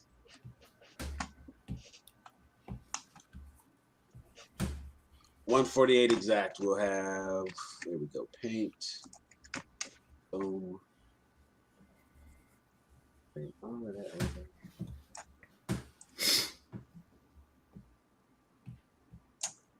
Wow. All right, so yeah, okay, just no, there's nope, not doing that. So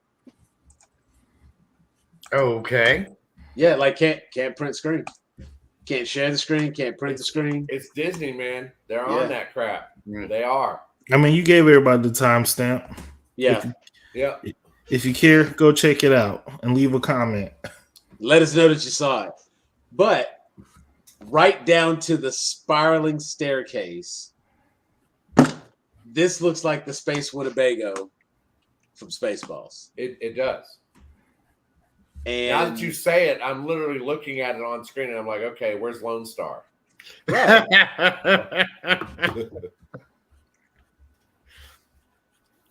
And that looks like when Barf had the fried chicken and he was walking down the steps. Those were the steps he was walking down. So, does that mean that Spaceballs is now part of the Marvel Universe? I'm just gonna say maybe it's just maybe the Marvel Universe is one where the movie Spaceballs exists. I don't know if there's necessarily a Druish planet in the MCU. With Scotty beat me up last night. It was wonderful. I would say it's probably more likely that they bought the movie like prop. I could see Thor buying that on eBay. I definitely feel like Zeus's guards went to the 300 set and said, "Hey, can we borrow that? Can we borrow those shields? Can we borrow those spears?" Now, I will say this: one of the few plausible moments for me in Thor: Love and Thunder is when Chris Hemsworth, his back tattoos.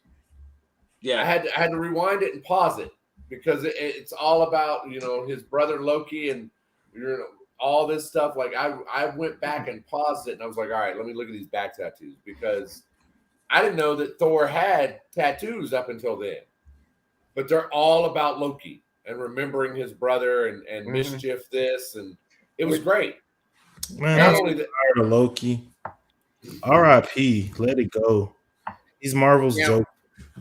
The tattoos were better than his death. I mean, it was just now the only gripe I do have is that Russell Crowe, he needed to beef up a little bit as Zeus for the next one. No. He was looking a little chunky. Honestly, a little chunky. I think for the character and the portrayal of that Zeus, it's ideal. Yes, because I think it is that accent though. It was more Greek than what we typically get from Greek gods and such. Yeah. But and since we brought up Loki, I know Jeffrey, you're ready for Loki to be gone. But R.I.P. I was reminded of something earlier because they did the whole theater scene again where it was Matt Damon and Melissa McCarthy as Hela though was great. It's Matt Damon. It's the other Hemsworth. Liam? No. What's the third one? Aaron? It might be Aaron. It doesn't matter. We need to focus on Matt Damon. So Matt Damon plays Loki. Correct. In that.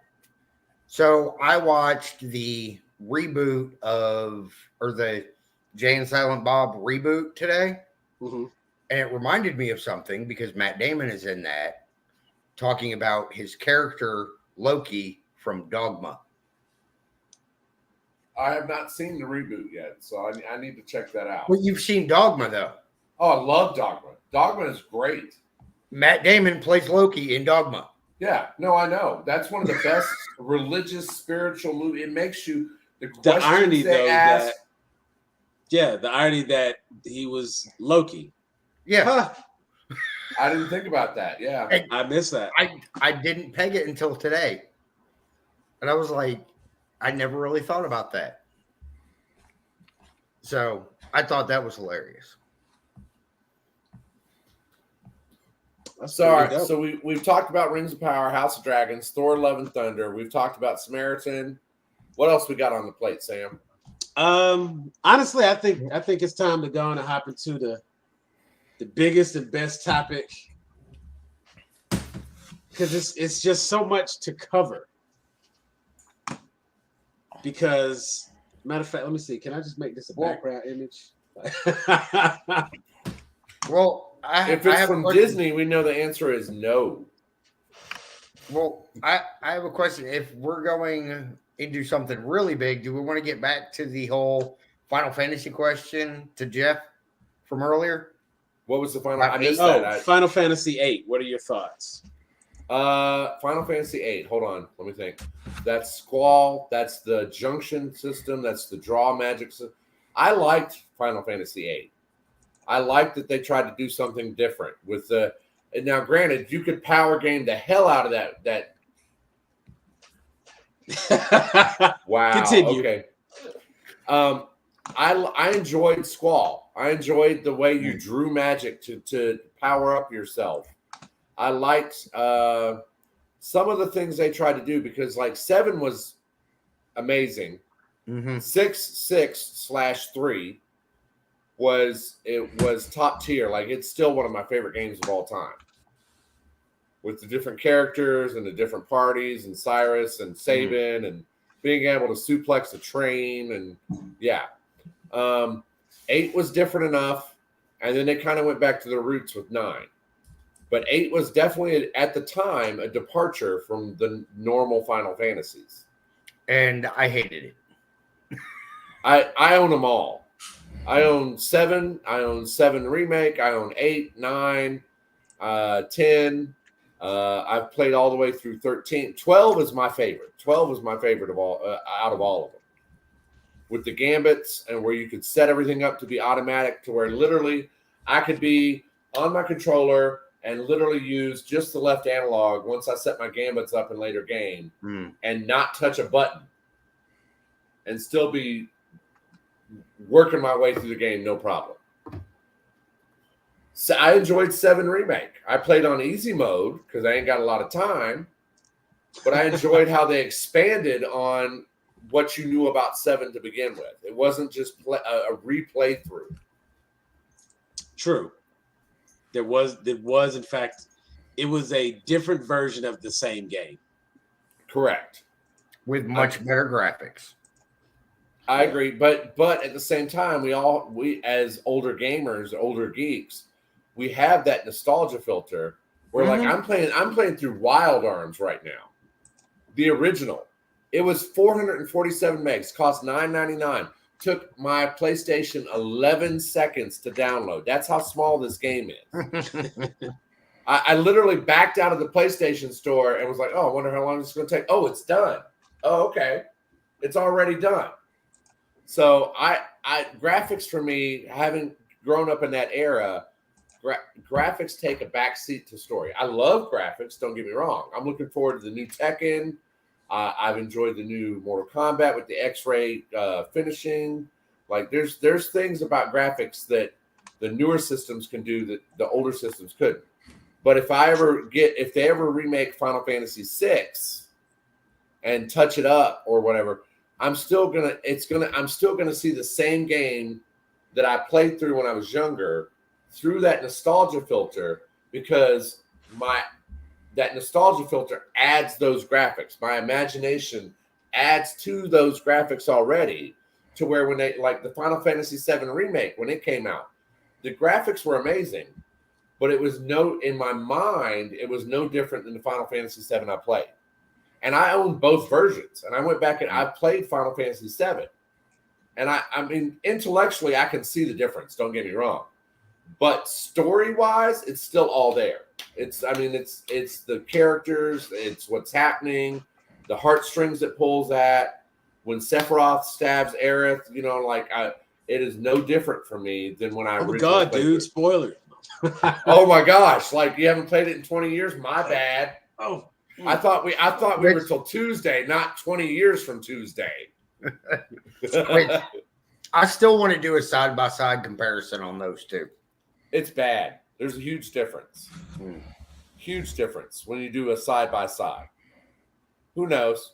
Who knows? He could be on a bathroom break. We got this. Jeffrey, you've been awful quiet. What you been thinking about? What you been watching? What you been seeing? Because I told you about me rewatching the X-Men shows, and literally every time Professor X comes up on screen, I'm pausing and going, 1, 2, 3, 4. That's 25 steps. That's 25 steps. He got to go down in that wheelchair.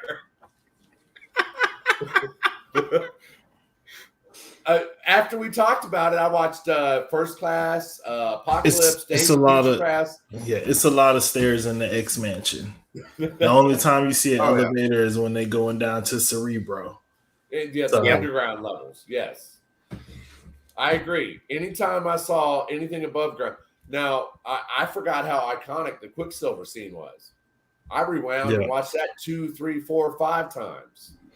Yeah, that is literally cinema masterpiece right there with the way they did that. Yeah, I think it's like one of the few things that Fox got right over Marvel in their depiction, because it's almost like theirs came out first, so it's like Marvel couldn't do it exactly the same way. But I feel like now that the universes are going to merge, that's going to be the way we see like speedsters or whatever in the Marvel universe, of which there's really only like one prominent one, because everybody else like teleports and shit. But I will say this, that the Flash show versus Quicksilver scene in the X-Men Mansion, Quicksilver shows speed better to us. Oh, 100%. Yeah. Us. Like, I agree.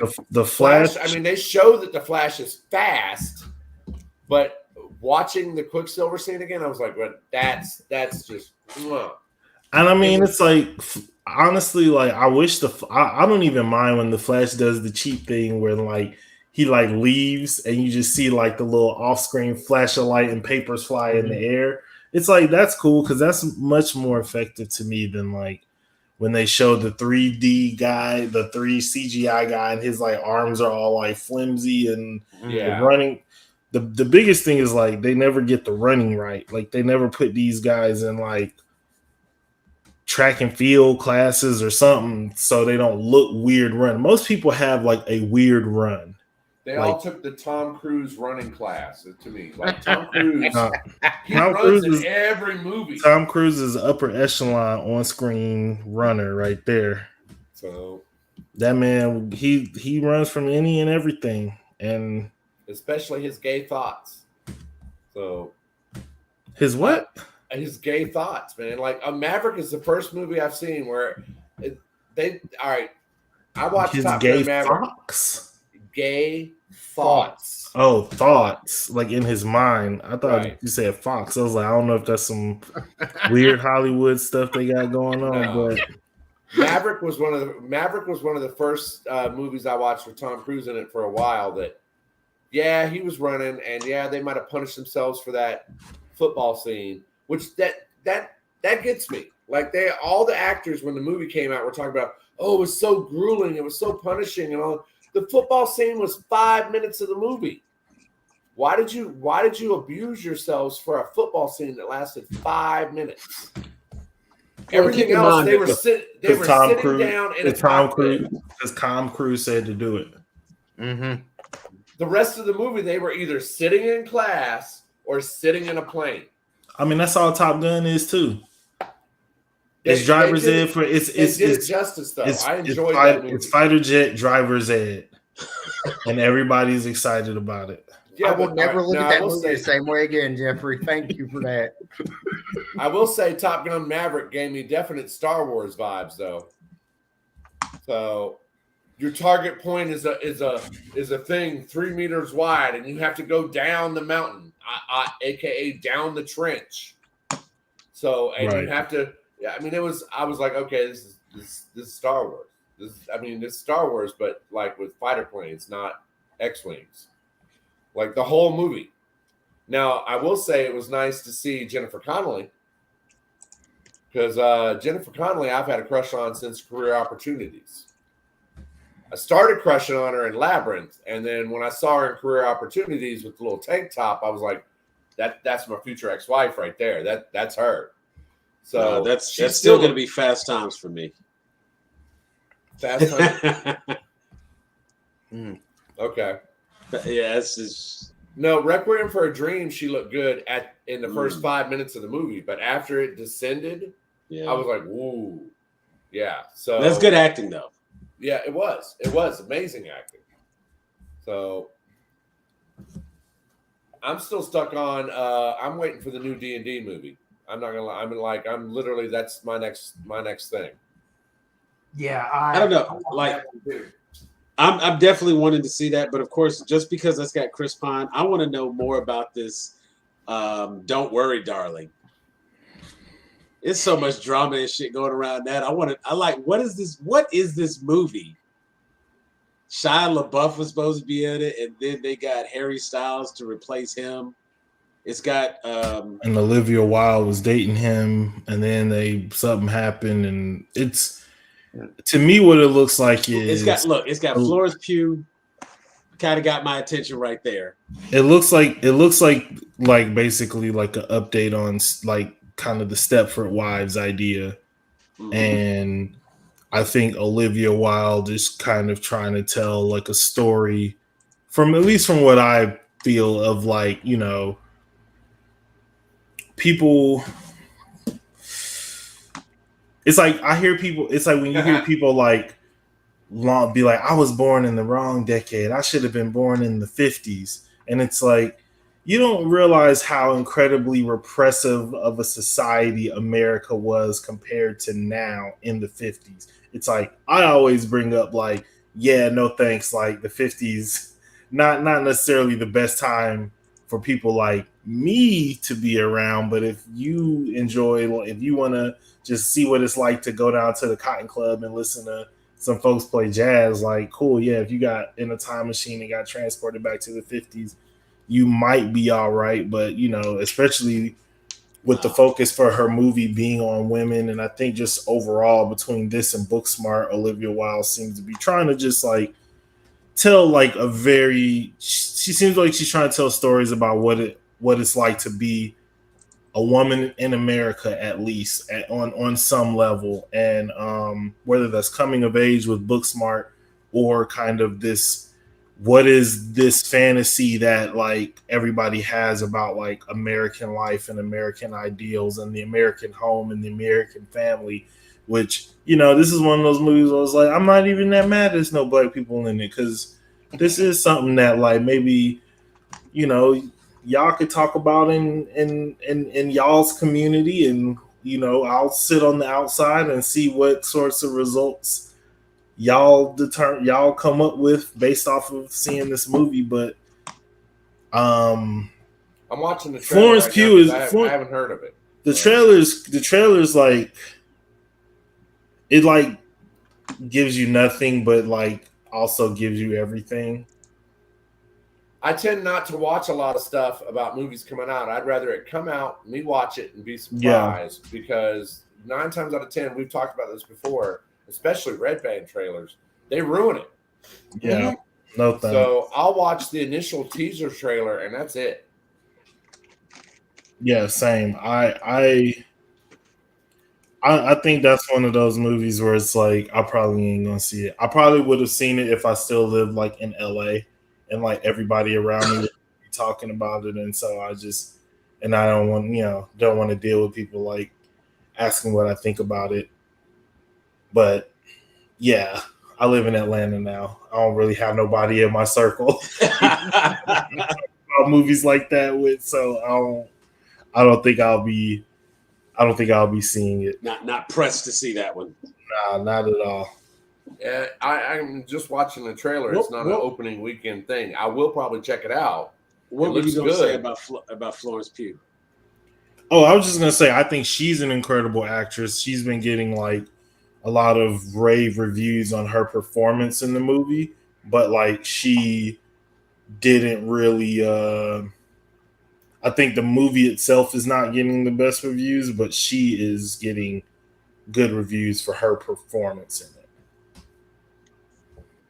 And it's kind of one of those things where it's like, it's kind of a shame. I'll say this too. It's a shame because a lot of movies have a lot of drama on the set, and a lot of directors do a lot of weird stuff relationship wise with cast members, and a lot of crazy things play out on a lot of different movie sets. And it's not lost on me that like this narrative around basically like it seems like the narrative is just like, can Olivia Wilde like control a movie set, or like can like she like, because she's a director, so all this like drama is basically like taking eyes away from the movie, and nobody might not be blaming her like necessarily in the media, but you know when she goes into those offices to get that next check, somebody gonna be like, all right, now we need to know we're not gonna have some of the same issues we had last time.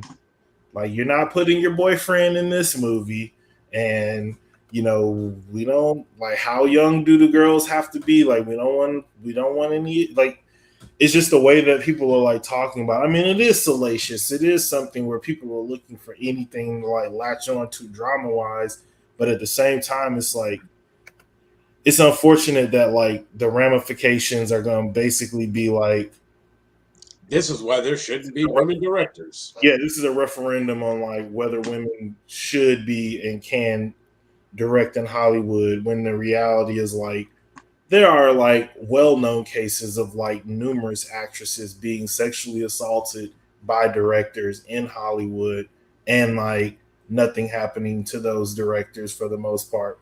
You know, Roman Polanski probably being the most infamous and nefarious of those. But I mean, even down to like people like Woody Allen getting like awards, it's like, okay, even if him marrying his quote unquote stepdaughter isn't illegal, like, is it? It's not right. Is it weird? It's like, we can say it's weird. At least we can at least say it's weird. But we put him on TV when he's watching the Knicks, him and his wife courtside at the Knicks game. You know what I mean? So I mean, we're also a society that thrives on the drama, right? You know what I'm saying? Like our media is heavily. My whole thing about it is like this. If you are only giving me an opportunity, and when I say me, or if you're only giving a person from an underrepresented community an opportunity with the expectation of perfection, then you're not really giving me an opportunity. You're giving me an ultimatum. And the reality is that is not the same weight that everybody walks into those experiences with. You know what I mean? Like, you read I read a lot of stories about like what Black creators have had to do to get their shows made. Let's take for instance Issa Rae, who created Insecure on HBO, and then we can take Lena Dunham, who created Girls.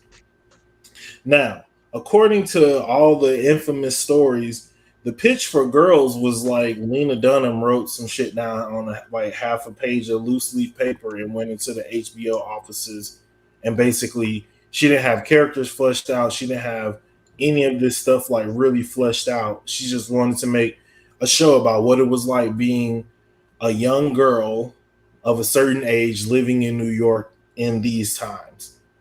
Right. Lit off that.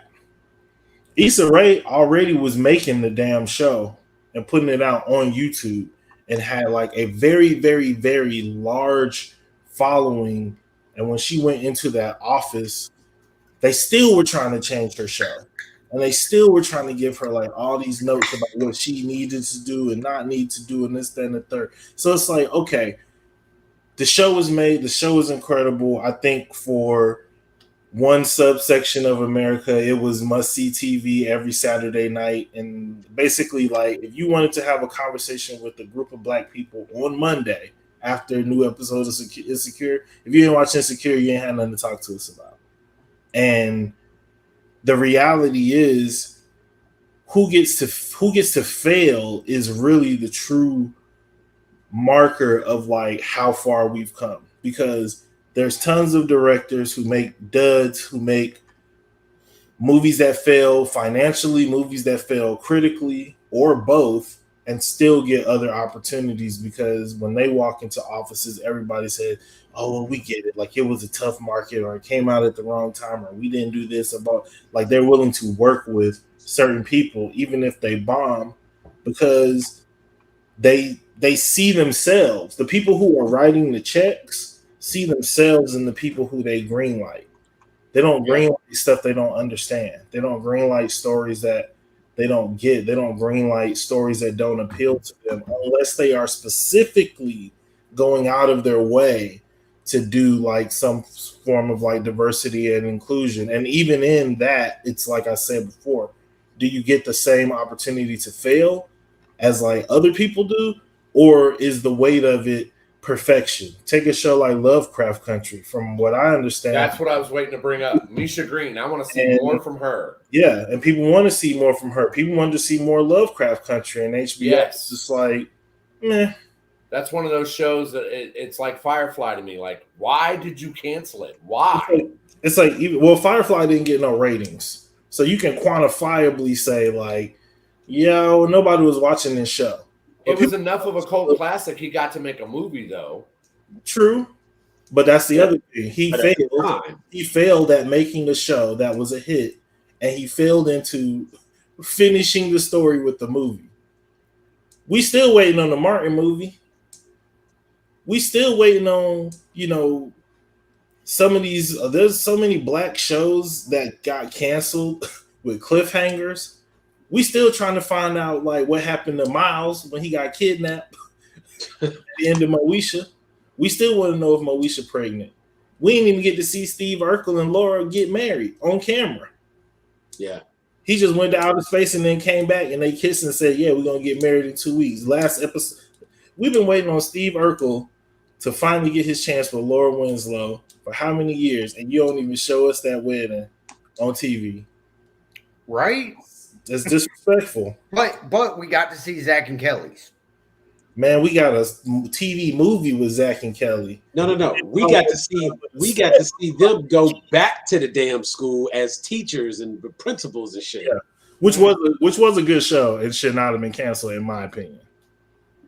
I will say that. I mean, when it comes to certain things, I have no objection, believe it or not, to. Wait. Let me say this, Sam.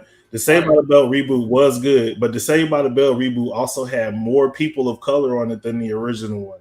True, and that's what I was about to say. Like when you with that kind of stuff, I have a question for Sam and Jeffrey here, and this is just because whatever you want to call it, I hesitate to use the word white filter or whatever. What black wedding or what show had a good ending to you? Because I'm literally sitting here racking my brain, and I can't think of a black wedding that I've seen on a show or a black series like Growing Up Single or Martin or any of these that had a successful series finale. I think the Fresh Prince series finale was good. Yeah. Okay. I think that, you know, it's a taboo subject, but the Cosby Show finale stuck the landing. Okay. I would say, let's see. I think for the Black Wedding, I would say Black Wedding. See, Jamie Foxx's show ended with a wedding. I was about to say that was the first one that came to mind. The only other, I'm sure there's been others, but just like part of the show. It wasn't like the last episode of the show, though. No, it was. That wasn't a season finale there. I'm just curious because, like, I'll admit that growing up, I had that filter, even with friends like Sam and Tracy and stuff like that. Growing up in the South and stuff, I didn't think twice about it. Yeah. And now as an adult, especially after George Floyd, I definitely see those elements that I didn't see before. Breonna Taylor, you know what I mean? Like things that happened in the real world have affected how I look at things now. Oh yeah, I mean, I think one of the I think one of the most powerful videos that I've seen, and it actually like. I legitimately had a reaction to it. I was just scrolling through and I found a video It might have been on TikTok. I'm not even sure where I saw the video. It's made the rounds at this point. But it is this cute little black girl sitting on the sofa, and it's a blind reaction video of her watching the trailer for the new Little Mermaid. And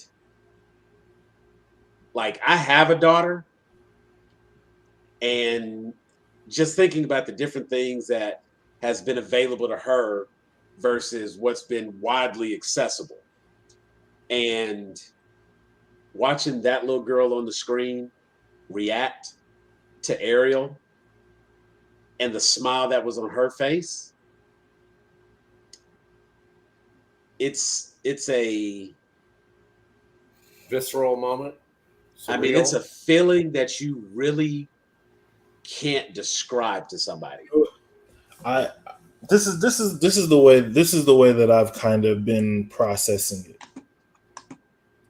Because my little sister, I have a sister who's about 10 years younger than me. And this girl, like, her name's Aisha. And she used to make us call her Ariel. Like, her middle name is not Ariel, but she puts that as her middle name. Like, she just added it as a second middle name. Like, she gets mail with it. Like, she just puts it down as her second middle name because she has always, always, always loved that character, loved that movie. And I think that, you know, even for us, you know, growing up, being fans of characters, you know, sure, you like the black character, but maybe that's not the one you identify with the most. So you like stretch it a little bit in imagination. But at the end of the day, I think, like, as a black kid, you realize, like, you're stretching this because, like, there is no this of me on TV. There's no, like, when I will watch representation. Like, when I watch Power Rangers, right? People would be like, "Oh yeah, Zach," because he's the black one. But it's like, I was a nerd, so I like Billy more. But it's like, if you be like, I want to be the Blue Ranger, people was like, well, why don't you want to be the black? It's this double, like, thing coming from both sides, right? Yeah. I think with the girls in the videos that I've been seeing, it's like, I don't know a female that doesn't like Little Mermaid, period. Well, this is what I'm saying. Imagining something is one thing. Seeing is another. Yeah, I agree. Imagining something is, like, great, and you can tell yourself and you can say all the kind words and things you want. But until you see that actual image of that black mermaid, which is flying in the face of all these things that you probably heard your entire life regarding your love or fandom of that character, to see those little girls at that young age, like, those little girls don't have to pretend anymore. Like, they're going to live most of their lives with their favorite character having a version that they feel represented even more by. Yeah. And them understand them, like, I feel like we as parents are seeing that they are feeling something that every child should be able to feel, but many don't. And I think that there's a difference when you're like when you're a little white girl, you can choose any princess. You can ignore princesses. They can put out princess movies that flop. Like, nobody cared about Brave. You know what I mean? Like, I saw that in the theaters. Y'all didn't even react because y'all don't even know what movie I'm talking about. Unless you have that only accent. genders cared about that movie. I was about to say, unless you have that accent, unless your parents or your grandparents sound like that. If you're a little girl, if you're a girl with curly red hair, you probably identify with that. The same reason, like, those little black girls are identifying with this Ariel thing. But I think that for black parents, for black kids, for black people in general, it's so difficult sometimes to just, like, find that stuff. And for people, somebody had to, like, say, you know, we are going to just find whoever the best Ariel is. Cool. But the next step is saying, like, well, what makes someone a good Ariel? Now, most people, when you say Ariel, we all have the same image in our head. White girl, seashell bra, red hair floating all and doing stuff in the water that it don't really do in the water. Like teal, fin, whatever. Like because for the past like almost 40 years, that has been the quintessential like representation of Ariel. But the book's been out longer than that. There have been all different types of like renderings and illustrations of what Ariel looks like. That is just the one that like latched onto our to the cultural zeitgeist because of the power of Disney. Right. Well, guess who's making this movie? Disney. And Disney is saying what you're saying is important is not important. You know what's important about Ariel? She's young. She's headstrong. She has a beautiful voice. She's independent. Independent. Yeah. I've had, I've dabbled, but to me, that sounds like one group of girls that I've known for most of my life. And it doesn't sound crazy to me when you characterize Ariel in that way. For somebody to then come in and say, here's this girl, she can sing better than the original movie. She's gonna make it sound better. She's gonna do all this stuff, yada yada, whoop de whoop. So what's the problem? She's gonna do all the things that you liked about Ariel. And I think the reality is people are not aware of how much they tie race to things if you are kind of on the default side of things. It's and like I can say that I personally didn't think twice about it. Right. She's a mermaid, she's got red hair, she sings great. I love the trailer. I'm gonna watch the hell out of that movie.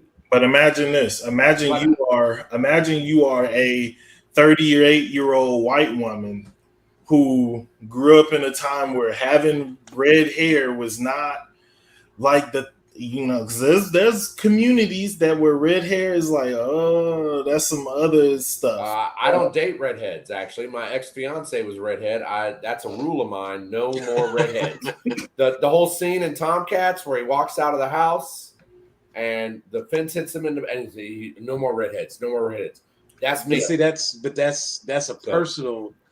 That's got a reason for you, but their whole like communities of people that it's almost even if you might have been burned at the stake for being a redhead. Even if you weren't shunned, it's just an uncommon thing. And so you're this little kid going to school with red hair. You might find comfort, like if you're a little white girl with red hair, you come home. Mom's like, we went to Blockbuster. Boom, watch this video. And she throws a Little Mermaid, and it's a little girl, some girl who looks like what you feel like you might be able to grow into, and you gain some confidence from that. They have glommed themselves onto this character now. But it was easy for them to do it because the character looked like them. And so it basically creates a paradoxical argument for the racist geek, because on one hand, it's all race doesn't matter. Why are we talk about this? Blah blah blah. Whoop de whoop. But then on the other hand, when we make a black elf, when we make a black mermaid, or a black Targaryen, and all everybody is saying is you can't do that. You have to stay true to whatever it is. But the thing you are latched onto is not something that is actually like a character trait. That is just like a biological trait. Like being white is not a character trait. I agree. So then on reverse, it then answers a lot of questions about why a lot of black media, especially in the geek space, doesn't catch on, because most people like look at things that they feel like they can identify with, right? But I think a lot of people don't have the self-awareness to realize how important race is even to them, because they don't have to like actually acknowledge it on a daily level. So when you don't have to actually acknowledge it, you're just like, oh, it's not a thing until somebody changes it.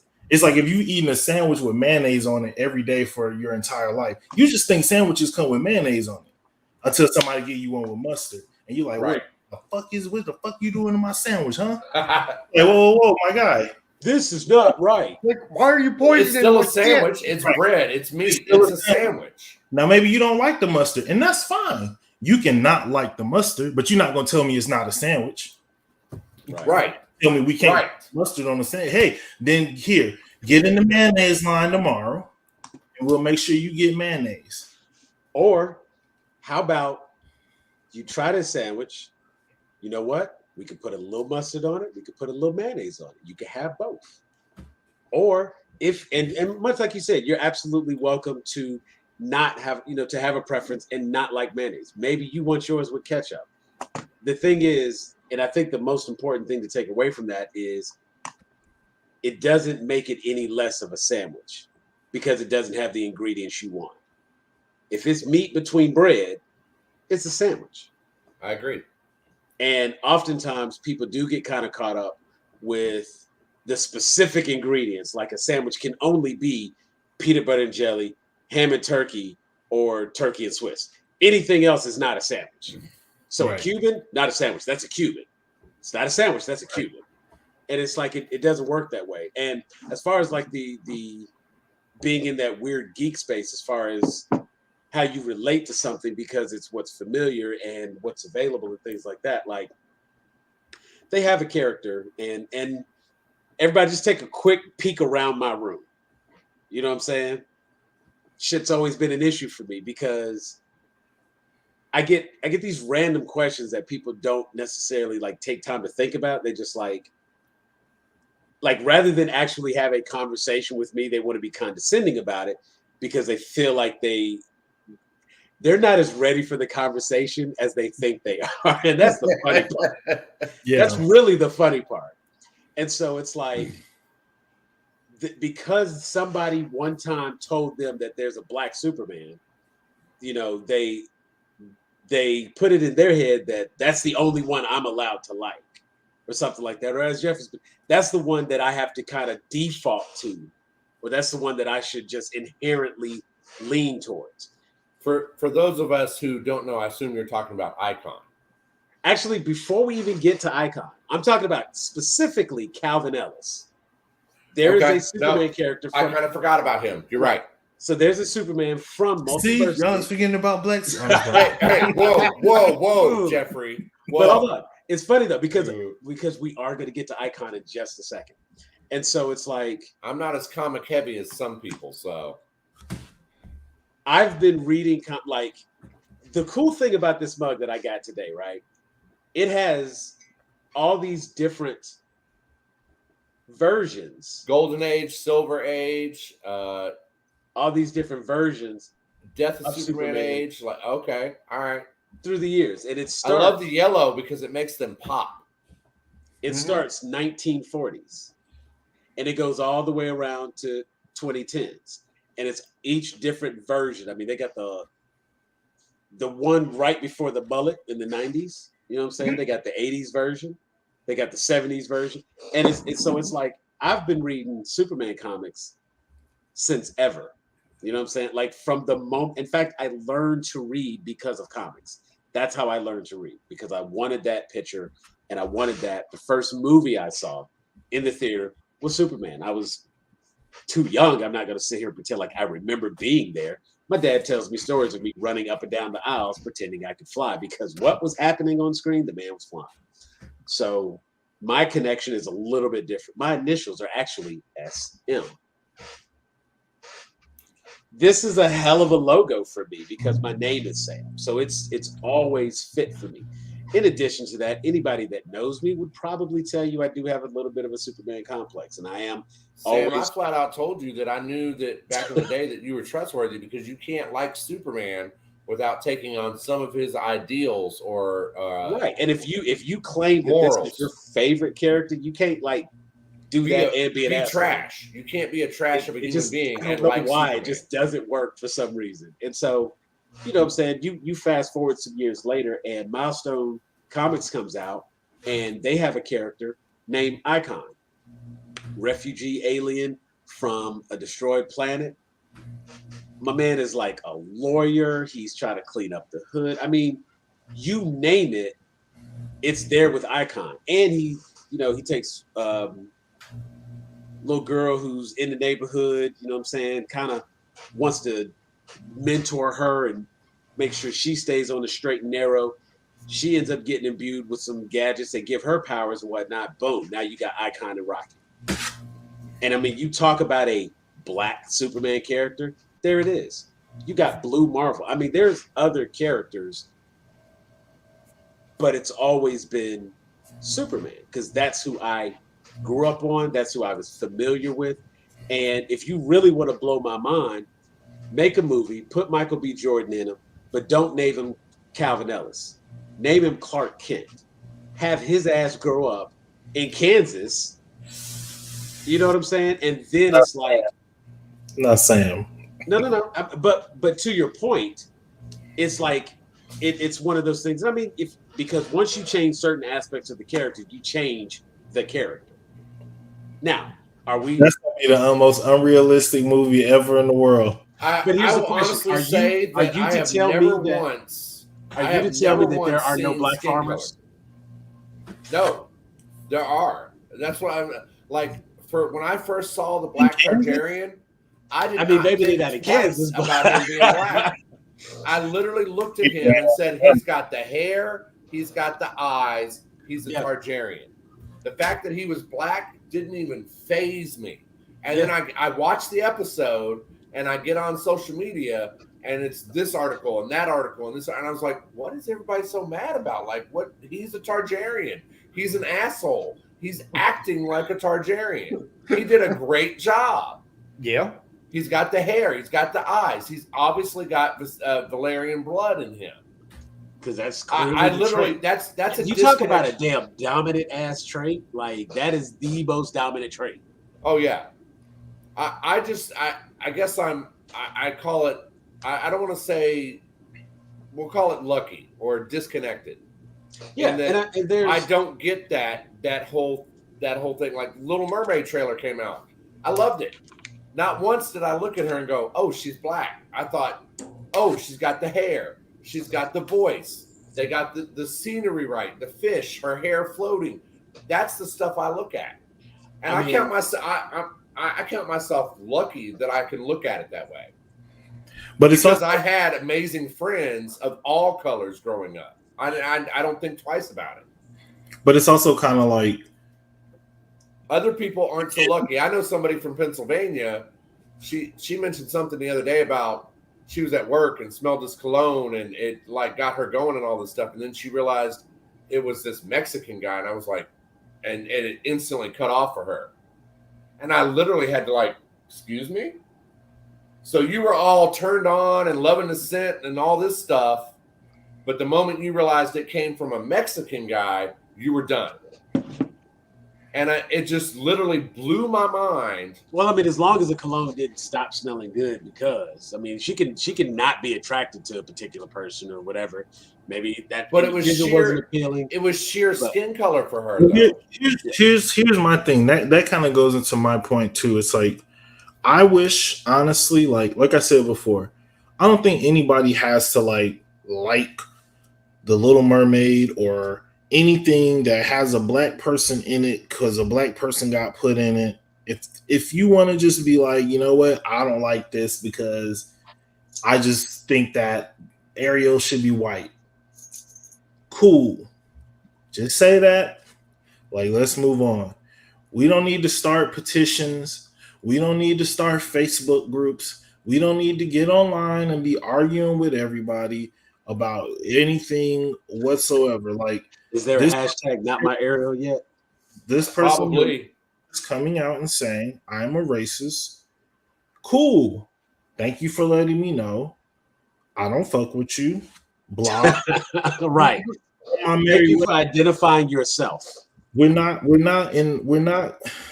I think that part of the reason why, part of the frustration for me on this too is just like, those are the conversations that end up winning and then distracting from what we should be talking about, which is what Sam brought up earlier with all these little black girls that are going to get to experience seeing one of their favorite characters in a way that makes them feel more represented.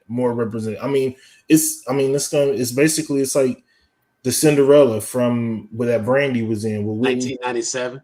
There was like a whole bunch of uproar about that, but it's just like, where does it say that Cinderella is black?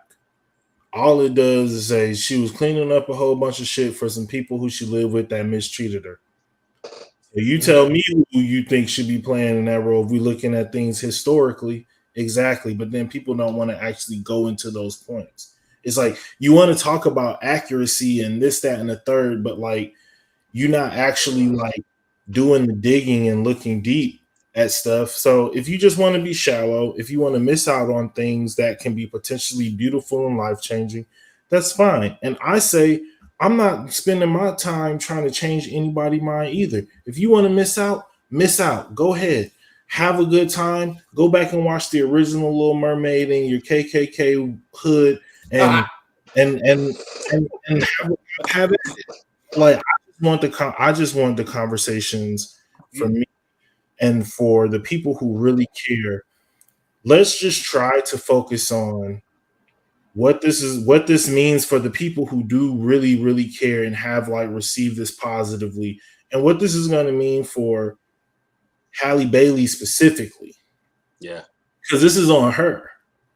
Like she's not even the director, but if the movie's bad, everybody's going to say it's because it was a black mermaid. And so I'm really looking at it like I'm trying to focus positive energy. It might not do shit, but she's already nailed it to me. Like I can't wait. I'm just trying to amplify the positivity around this and not have people just constantly being like, "Oh, there's another white person as a racist." Okay, cool. And the sky is blue. Like, let's focus on like the good stuff. Let's focus on other news. Water still wet. I can give a good example with Wheel of Time. I started watching it, and I've read the books and reread the books and reread the book, and some of those actors didn't necessarily nail those roles, like Randall Thor and Matrium and stuff like that. But as I watched it and saw how they acted through the role and acted out the character, they became that character. So right. If I then go back and read the book. When I read the book now, I'm going to see those actors as those characters. And that's that lens you're talking about, where you read something or you hear about something or you see something and your imagination takes it one way.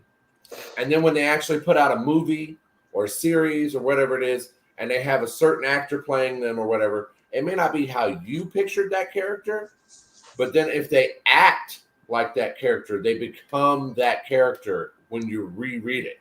Yeah, and that happens a lot of times, and you know this is something that Jeffrey and I talk a lot of times. We've discussed it at length on a show we do called Therapy. Be sure to click that QR code there and check out our YouTube page where you can watch those episodes of Therapy. We've covered a number of topics, and we have more stuff coming in the future as well. But one of the things we talk about, and this is the case with most facets of pop culture and media and the way the two intersect. When we talk about, okay, just for example, and because it's easy to pick on, and you know it's been done to death, so everybody can relate to this one, or most people can relate to this one. When you think of a character like Batman,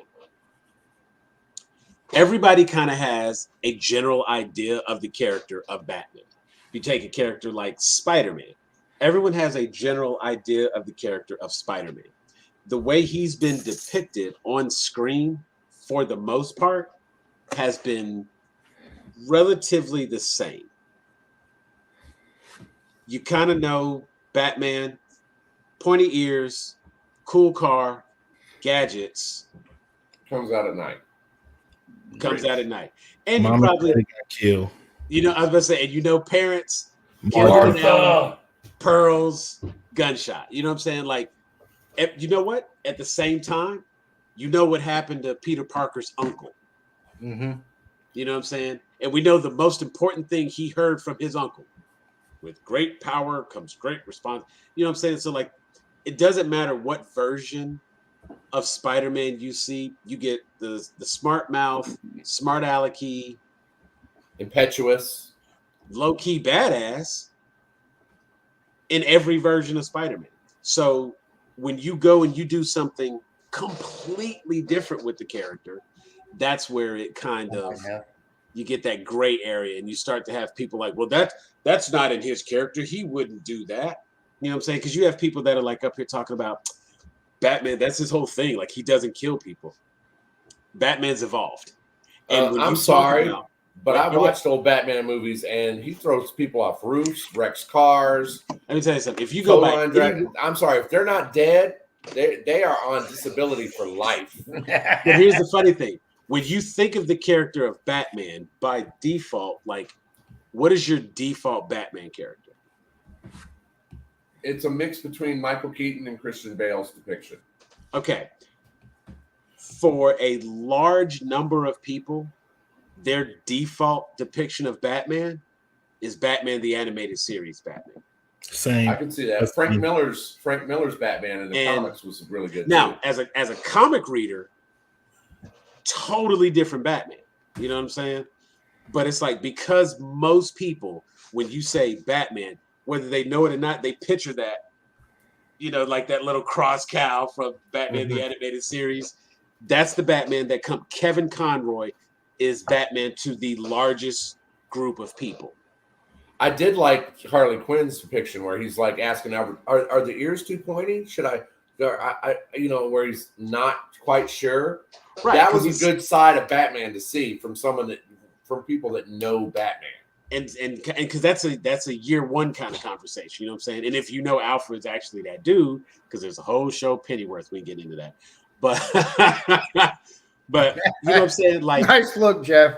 Having that character, you know what I'm saying? Like, no. But see, the thing is, Pennyworth. People get attached to as a society, you know what I'm saying? Like, the generalization of a character goes to whatever the majority defaults. And the majority of people default for Batman to Batman the Animated Series. If you put a poll up, there's going to be your older people. Or Michael Keaton. Right. Your older people who are going to go Michael Keaton because he's the first, he originated. But then, of course, where are your Adam West fans? You know what I'm saying? So it's like those people who are going to be like, well, you know, if you want to really talk about the first one, you know, you'll have those people coming out the woodworks and that sort of thing. And then it's like, well, the camp was what made it so great. And there's all these different arguments for it. But the fact still remains that the majority of people, if there was a way to like poll everyone who knows Batman, almost every one of those people is going to be familiar with Batman the Animated Series. I agree. Because it had the most exposure. It probably had the greatest reach. You know what I'm saying? Because not everybody saw the movies. Not everybody's seen every one of the movies. But that cartoon came on every single day for years. Mm-hmm. Not only but the writing on that show was amazing. Between I mean, when Batman is sitting on when he's sitting on the swings with the girl. Oh yeah, I almost cried. Now that actually falls under Justice League, but even so, You're that's right. still a continuation of the same actual character. It's still Kevin Conroy. It's still the same creative team from Batman the Animated Series, because they also did Superman Animated Series, and they went on, they did Justice League, and then they did Justice League Unlimited. So it's the same, like, you talk about continuity, that's the same Batman, and that's where most people are going to relate to Batman. So when they say, oh, Batman doesn't kill people, they're not talking about when, you know, Michael Keaton blew up the fucking Access Chemical building, killing everybody in that bitch. They're not talking about that. You know what I'm saying? They're not talking about all those people. Christian Bale was like, well, I don't have to kill you, but I don't have to save you either. And he flies out the back of the thing and Ra's al Ghul's dead. You know what I'm saying? So it's like this whole Batman don't kill just because you want to have something to bitch about. Mm-mm. And okay, I'm going in a different rant. The point is, I was like, right, here I go. I had to catch myself. I caught it though. The point is, whenever you have something that is universally accepted, and that becomes the standard. And in the case of The Little Mermaid, because of the release of the film The Little Mermaid from, you know, the Disney animated the Disney animated movie, that has been what has kind of held the standard for the longest time. So there are some people who have never known another version. And that's fine. I agree, because Disney, I call it Disneyfied, because like with Cinderella in the original story, the stepsisters cut their own toes off to try and fit in the glass slipper. They don't show that in the movie. In any version of Cinderella, black, white, green, or orange, like they don't cut their feet off to fit in the slipper. Yeah. They try to cram them in there, and they try to. I mean, they're all waspy and controlling, and they're not nice people. But the source material that Disney pulls from is often way different than what they show in the movie. I mean, Hans Christian Andersen, and you know what I'm saying? No, that's Hans. It's either Aesop's Fables or Hans Christian Andersen, because Disney has pulled more movies from those two sources than anything. No, Zimmer's the musician. Yeah. And Brothers Grimm. Ooh. Yeah, and most of those original stories are dark, very dark and disturbing. Yes. And Disney made them family friendly. Yeah. Right. Like they Disneyfied it. Little Red Riding Hood is not a story about like learning how to like just follow instructions. Little Red Riding Hood is a story about like not getting raped and murdered in the woods if you're walking through the woods like by yourself. Like get your ass where you need to go, because there are people out. Like the big bad wolf is not a wolf. No, the big bad wolf is a metaphor for what the hell happens to you if you don't be where you're supposed to be, doing what you're supposed to do. If you've gone right to grandma's house. Gretel is like, yeah, there's weird women who live in these woods and like kill children and boil their bones for potions. Get your ass home. You know what? That's why we don't take candy from strangers, because the last time 2 kids took candy from strangers, the witch tried to cook their ass. Like, right. And those fables were designed to scare the crap out of kids. Yeah. Like, okay, put it like this: if you really care about like the integrity of the Little Mermaid, then like why aren't you mad that the original movie ends in a wedding, when like in the book she like dies and turns into like sea foam or some weird shit like that? Yeah. Like you don't really care about the integrity of the Little Mermaid. You just want every version of the Little Mermaid to be whatever it is you thought, because they took Lion King and just made it look exactly like the movie. You like, oh, when you saw Little Mermaid, you was like, oh, it's about to be the same thing. Emma Stone, here we come. Or some other little white girl with red hair, here we come. And then they cast that, and you had to do some serious soul searching. You know what I mean? Because I think at the end of the day, like a lot of people like ask these questions, and they treat it like they went in and said, we about to make Black Little Mermaid. It's like, well, if you look at the cast list, like most of the cast is not black. The only like one of the only few people in the movie that is black is Ariel. So I mean, and what's funny to me is that the 7 sisters, her 6 sisters, each represent a sea. Yeah. One of them should be black, the Black Sea. So, I mean, yeah, but I look at it and I'm just like, I personally think Triton messed around with Ursula back in the day and had at least a kid or two. Like Ursula's a baby mama to 1 or 2 of them at least. Let me tell you, so Ursula, you don't do what Ursula did. They had beef. Without being a little jaded. Because you something happened back in the day between her and you know whose kid that is, and you knew that he had the power. So that's why you had her sign her name right here. And how old was Eric? Because if she wasn't 18, that wasn't even a legal contract. She was 16. She had no parental guardian there to sign this. But like, no, the point I was trying to make was this: they didn't go in and say we're gonna make a Black Little Mermaid. They said, we're going to make a Little Mermaid. And they watched a whole bunch of auditions from a whole bunch of girls who are a whole bunch of different races. And this was the best one. And if you listen to her voice, you will understand why she was chosen. And if it really was like, and here's the other thing. I haven't heard any actresses coming out like, I auditioned for that role and I thought I should have got it. I haven't seen no aerial voice challenges of other actresses like trying to recreate what they heard her do on that song. So what that tells me is nobody else had the sauce like she had the sauce. At the end of the day, what people are going to have to realize is when you just because you see black people in something doesn't mean that they made the choice to go diverse. Maybe it was actually just a scenario where they put everybody in a pool together and decided we're not going to look at anybody's race. We're just going to judge you based off of the talent. And you know what happened? This is the person who won. This is the person who came out on top based on their own merit. I challenge anybody to watch that trailer with their eyes closed and tell me they can hear Disney a difference. The Voice. Hmm? This is Disney The Voice, and she won. The Close your singer. eyes and watch that trailer and tell me you can hear a difference. Like, tell me, nailed it. Go back and watch Beauty and the Beast and tell me you wouldn't want, that movie doesn't need somebody who can actually sing in it. No, now, I agree. And that's not, and Belle singing is not actually like part of her personality. She's just singing because she in the musical and everybody's singing. Right. Ariel is like singing, just like singing, even when nobody else singing in terms of like a musical. Because for half she don't even have a voice. The one thing that Ursula wanted from her was her voice. And so honestly, the most important trait that Ariel possessed was that voice. Her voice. The one thing that made me think about when I saw the trailer, and I don't know if this, I think this was a meme I saw somewhere, is how does Ariel decide between who's going to be her friend and who's going to be her bra? Like, because she'd be wearing a clamshell bra. Like, how does she be like, you know what? I'm going to let you sing with me, but you're going to be clothing.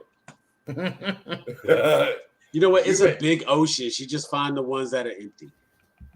Maybe. Now she's wearing carcasses. Maybe. I mean, they do have a king, so it's a pretty imperialist society. You probably are just born into like a bra shell class. you sitting there like, Mama, we're gonna grow up one day and we're gonna no, baby, you're gonna be a bra. You're gonna be a bra one day. That's right. Look over there.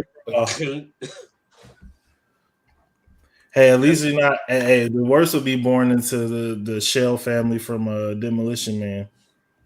Oof. 3 shells. Ooh. Damn, that's harsh. That is harsh. Let's see. Oh, like I was a boo-boo shell. My daddy was a boo-boo shell. His daddy has a boo-boo shell. You gonna be a boo-boo shell too? Damn it! It's like, no, I'm not. At least down in Little Mermaid, ain't nobody got to be underwear. So, you know what? You know what? Don't even do that. All right. So what else we got, Sam? We talked about Little Mermaid. We've talked about House of Dragon. We've covered all kinds of stuff tonight. I'm actually impressed that we stayed on point for so many topics. What you got, Dave? I actually have a question for Jeff because I know that you are as into the Wheel of Time books as I am. Getting there. And proud of myself. Getting there. But when reading or listening to those books and knowing how descriptive Robert Jordan is. Now, I know I mentioned this to you earlier, Sam. 3,000 words descriptive, Robert Jordan? Well, yeah. But the way he describes the characters, and I've noticed that with the Little Mermaid stuff and the Ring of Power stuff and the House of Dragon stuff and how everybody is bitching about these fantasy characters can't be this or that. How does Robert Jordan describe some of his characters? He never mentions skin color. Honestly, when I read Wheel of Time, I think that all the Aiel are black. I feel like Rand is mixed. His mama was Aiel. Like they did a good job in the show, but just he will spend 30 pages describing the setting or someone's clothing or something, but he more talks about the way they carry themselves than their actual skin color. Right. But I literally, when I read the books, even to this day, I think all the Aiel are black. They live in a desert. The only reason I disagree with that is because they are also described as having like the blue eyes and the fair hair. Targaryen. I mean, I've seen black people with green eyes, blue eyes, blonde hair. I mean, everybody got contacts. No, I've seen actual green eyes before. What's her name from Commando?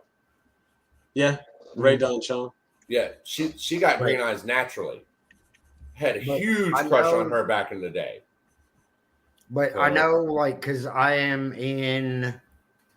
on book 12 right now, and they're talking about the. See, I think I stopped with Path of Daggers, so I think that's like 9 or 10.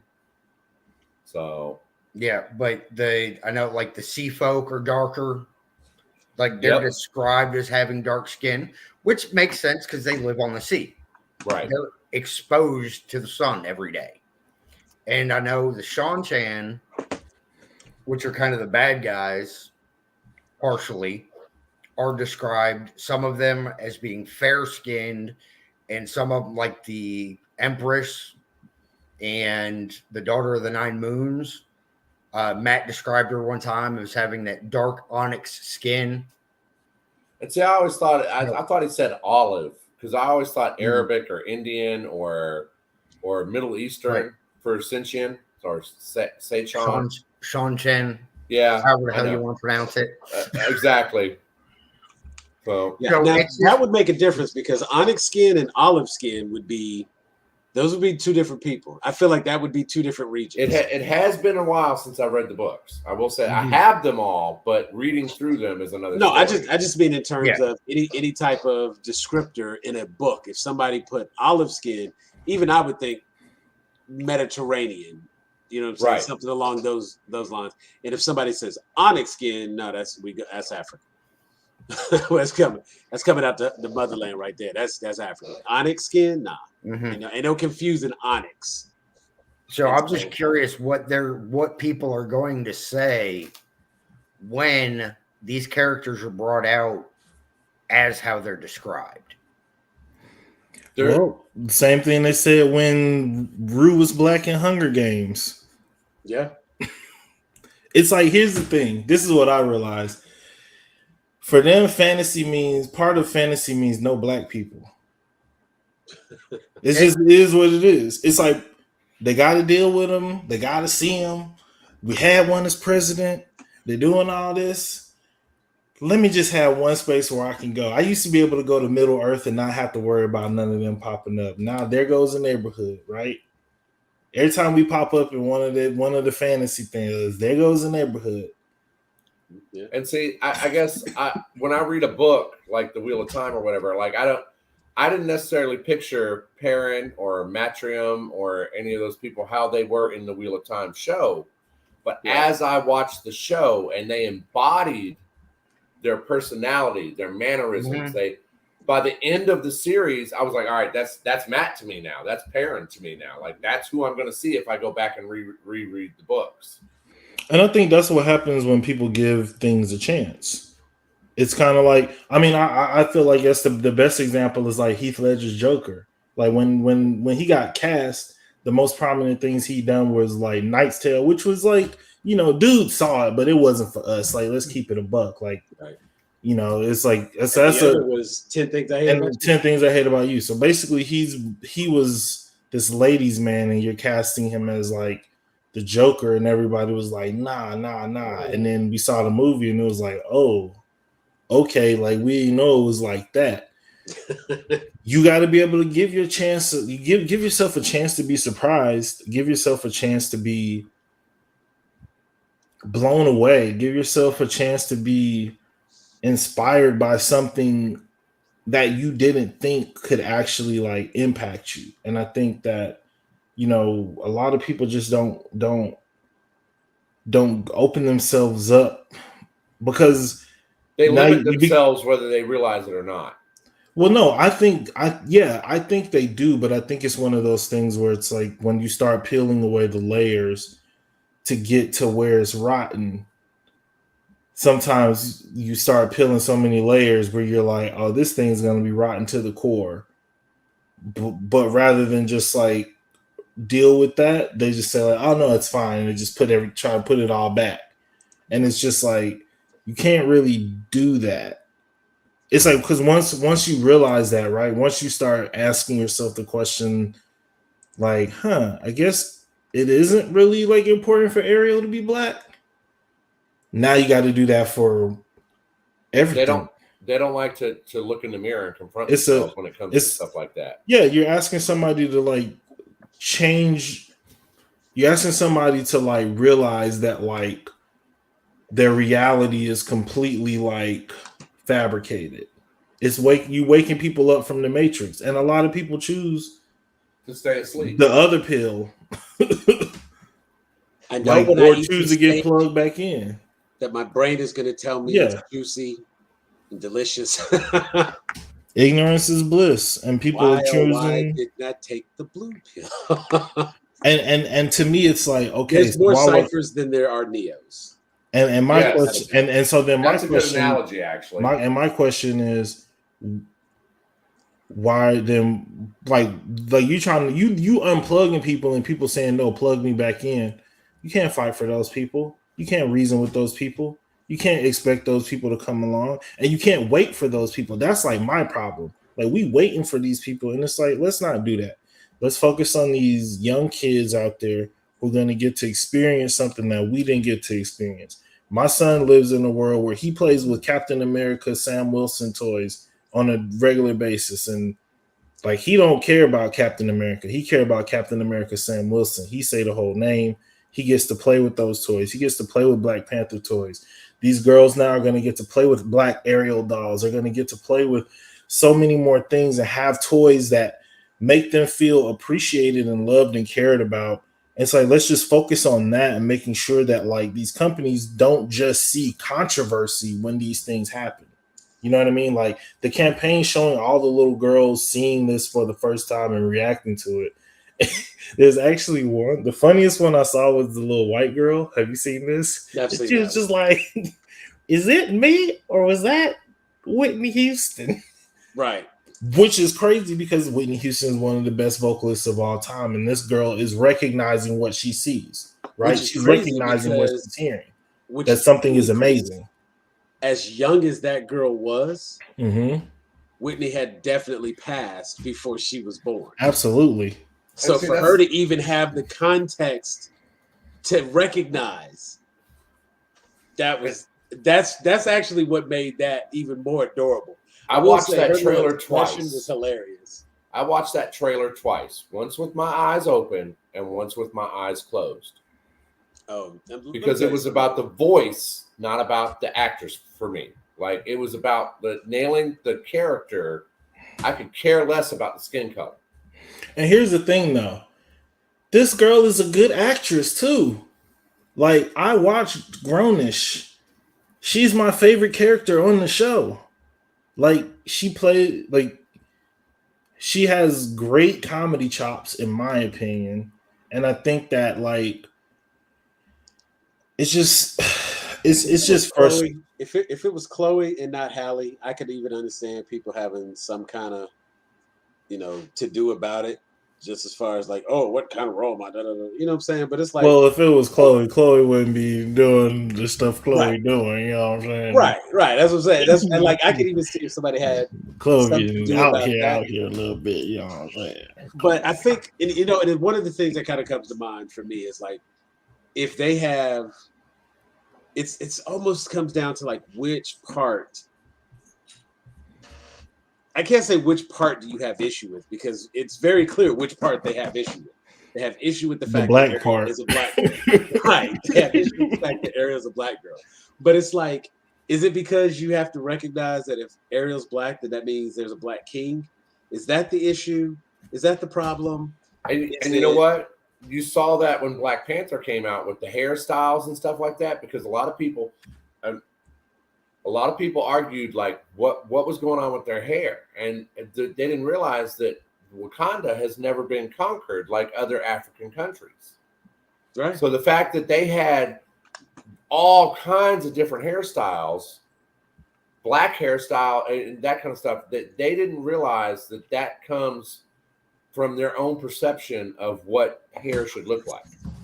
Well, and it's like people like to use the Wakanda thing. It's like, well, how come there's no white people in Wakanda? It's like the whole like the whole inception and conception of Wakanda is based around race. This is a place where no white person has made it out alive except Captain America and Claw. And Bucky Barnes.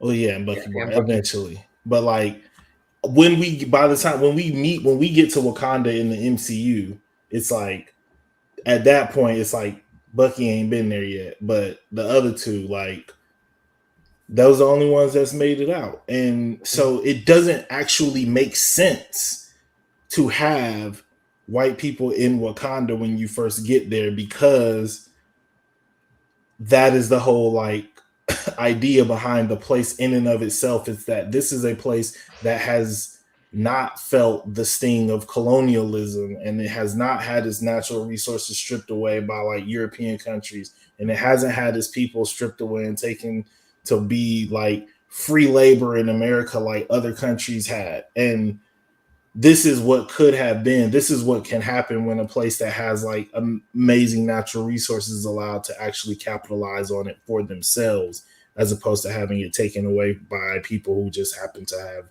bigger guns and less concern for their fellow human if they even see you that way. And so I definitely am. I've reached a point where I used to be one of them people where I used to be like, white people, how come y'all not watching blah, blah, blah, blah. And it's like, now I'm just like, you know what? Like, if you watch it, you watch it. If you don't, you don't. Like, everybody can find a way to find whatever they want to find in this world. And, you know, I think about it like this. It's not a two-way street. It's like a 1.5-way street.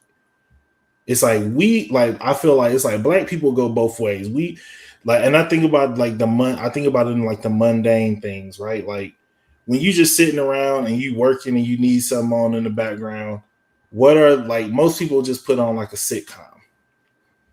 For a lot of people in America, it's The Office, Seinfeld, you know, stuff like that.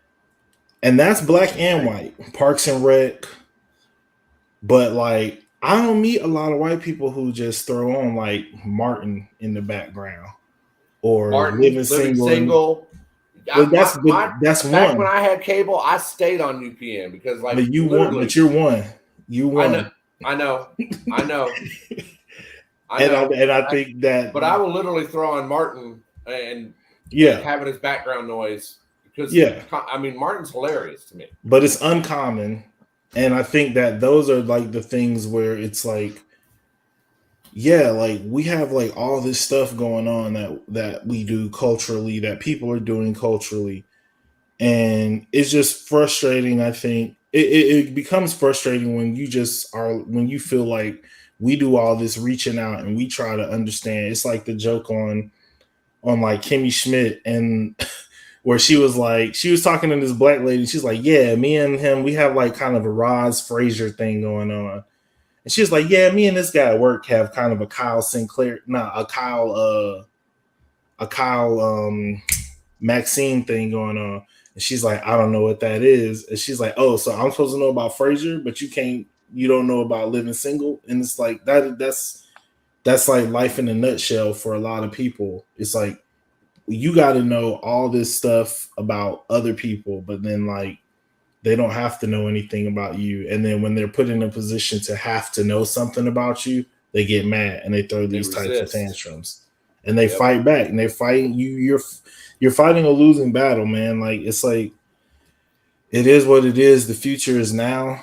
All you're doing is just like postponing the inevitable. So you may as well get on board, get ready to accept the mixed grandbabies that your daughter about to bring up in these houses. and you know what? That's the funniest thing to me is put on Black Little Mermaid.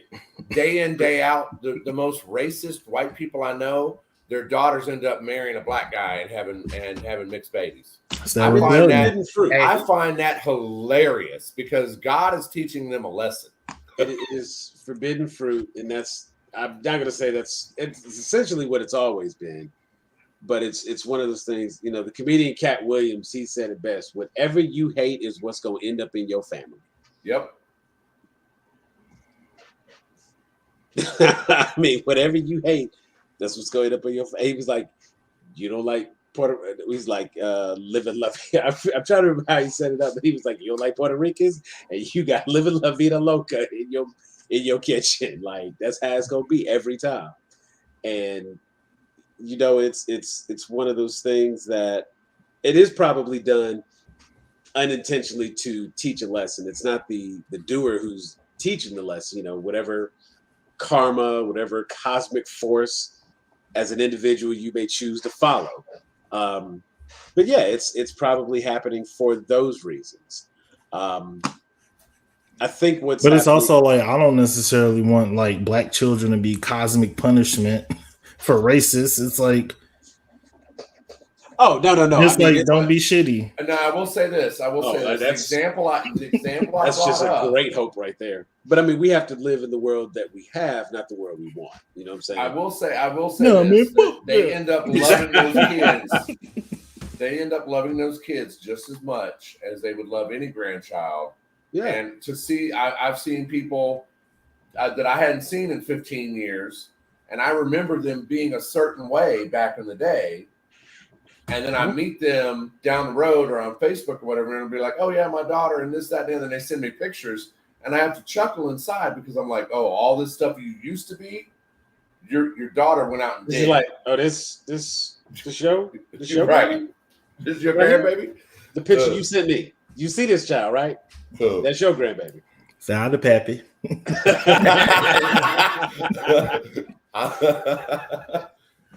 I think, you know what, that might be the best comment tonight. But the other thing about that too is then they get into then the danger becomes like the idea of like, oh well, like you one of the good ones. And it's like, I assure you I'm not.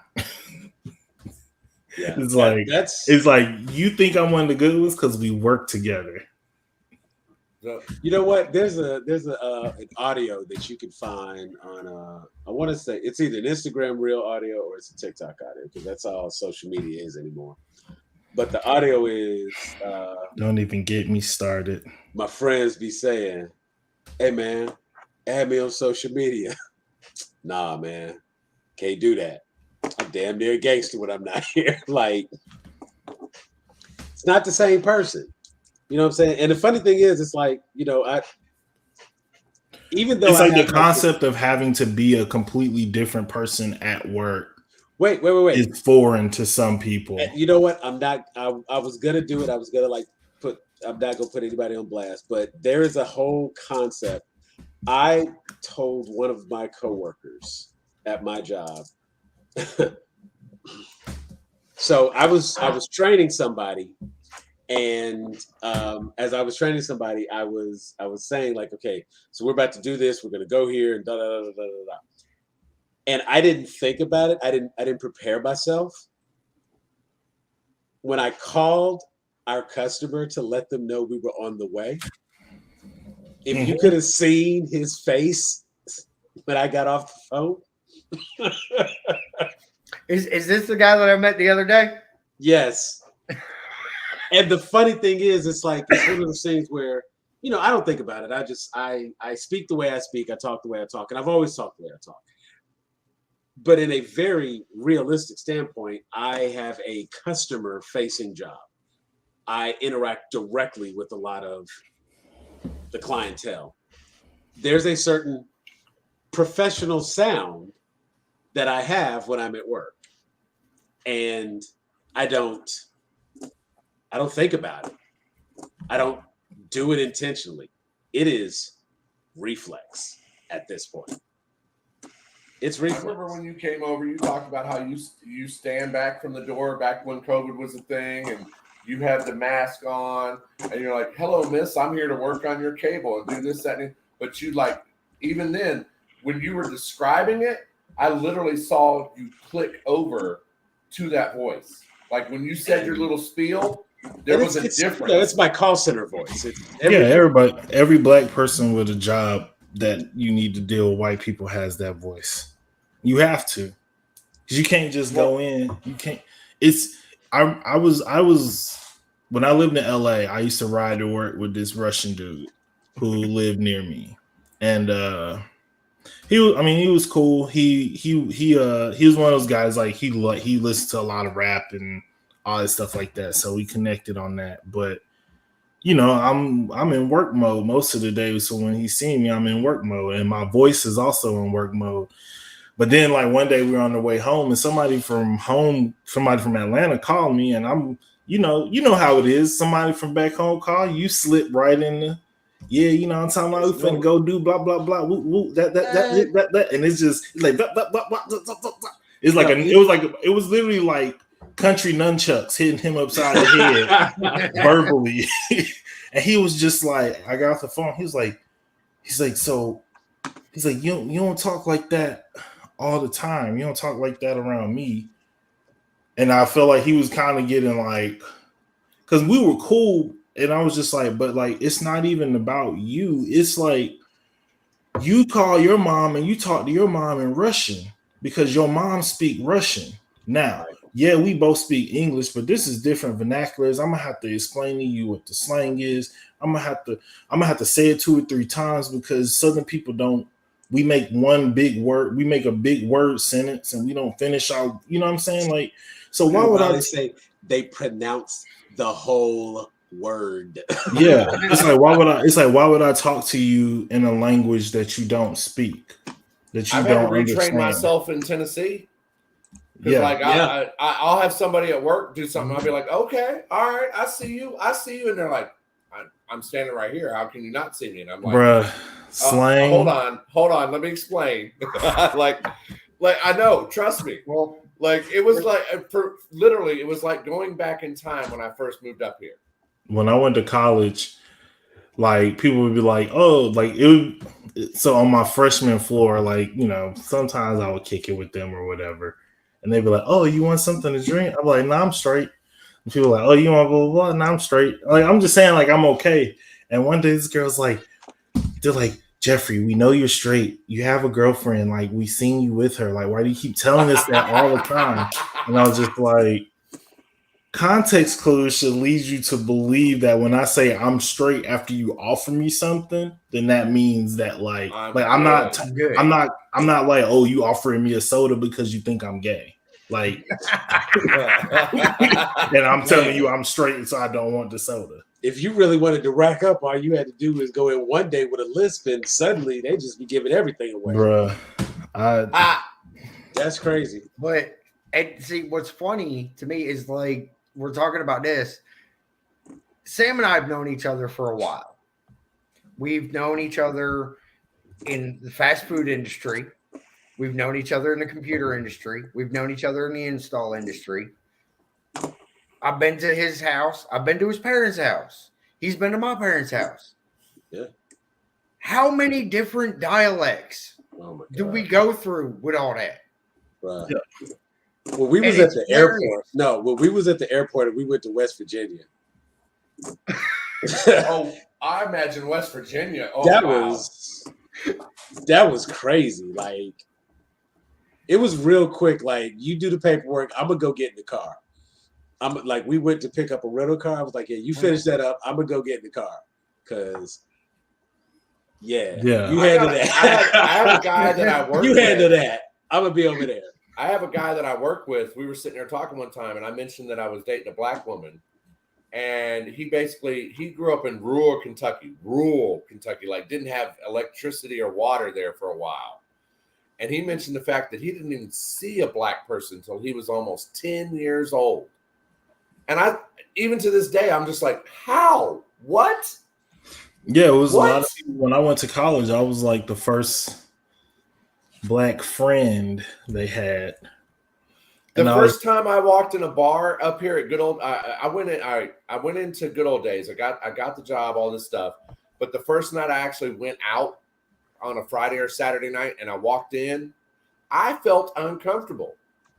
I looked around and I was like, where is everybody? Like, and then I was sitting outside smoking a cigarette back when I used to smoke cigarettes. And one of the white guys in the circle, sitting there drinking, started to tell a racist joke or whatever. And I literally just walked off. I was like, nah, I'm good, bro. Like, I ain't going to sit here and listen to the punchline. I ain't going to sit here and listen to the joke. I'm good. And that was my eye-opening experience of how different or how much back in time I went when I moved to Tennessee versus where I lived in Atlanta, Conyers, Covington, that kind of thing. It literally feels like I've gone back in time 15 years. I got up here, there was no mask mandate. You didn't have to wear a mask anywhere. Whereas when I was down in Conyers, Covington, I had to have a mask on if I went outside in my own yard. It's my choice. I shouldn't have done that. So, no, it is my choice whether I wish where.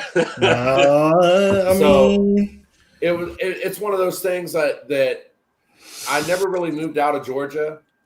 I moved all over Georgia, and I grew up in rich neighborhood, poor neighborhood. I lived on North Avenue for a while in Atlanta, where gunshots were like fireworks every night. I mean, I've had a good experience, a varied experience as far as, because not only race and money are tied together. So it's one of those, I grew up here down in Georgia. I'll say this.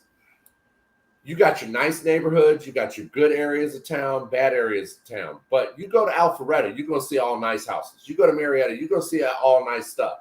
Up here in Tennessee, it is literally $1 million home next to a trailer park, next to a meth house, next to like someone living in a burned down remnant of a trailer. It's not as separated up here in Tennessee. I will say now, don't think like it's funny because you could say that like every area has its hood. Like there's a hood in Alpharetta.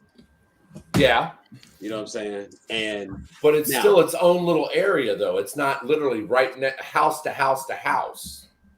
Well, true that. I mean, it's this one apartment complex. It's like that's just because Atlanta is a much further along in this gentrification process than like Tennessee is. I agree. Right.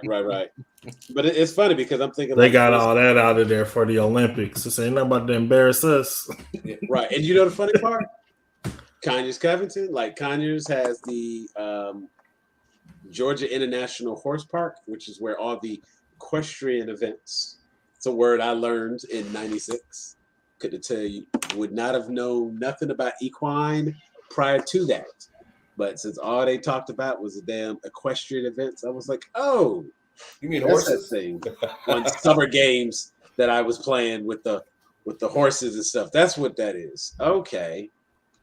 So I mean, yeah, there's definitely areas all over, some good, some bad, and it is best to have a varied experience and have a full life and get out and experience new things and see something different than the same old thing. Yep, I did find it, not my aerial. I wasn't shocked. The thing that gets me most, and I won't even say that this pisses me off or anything, but it's just like I'm confused by it because what is the term, or why is the term woke automatically associated with having anybody black in the cast? Having any kind of diversity in the cast makes it woke. And it's like you've actually watered that term down so badly.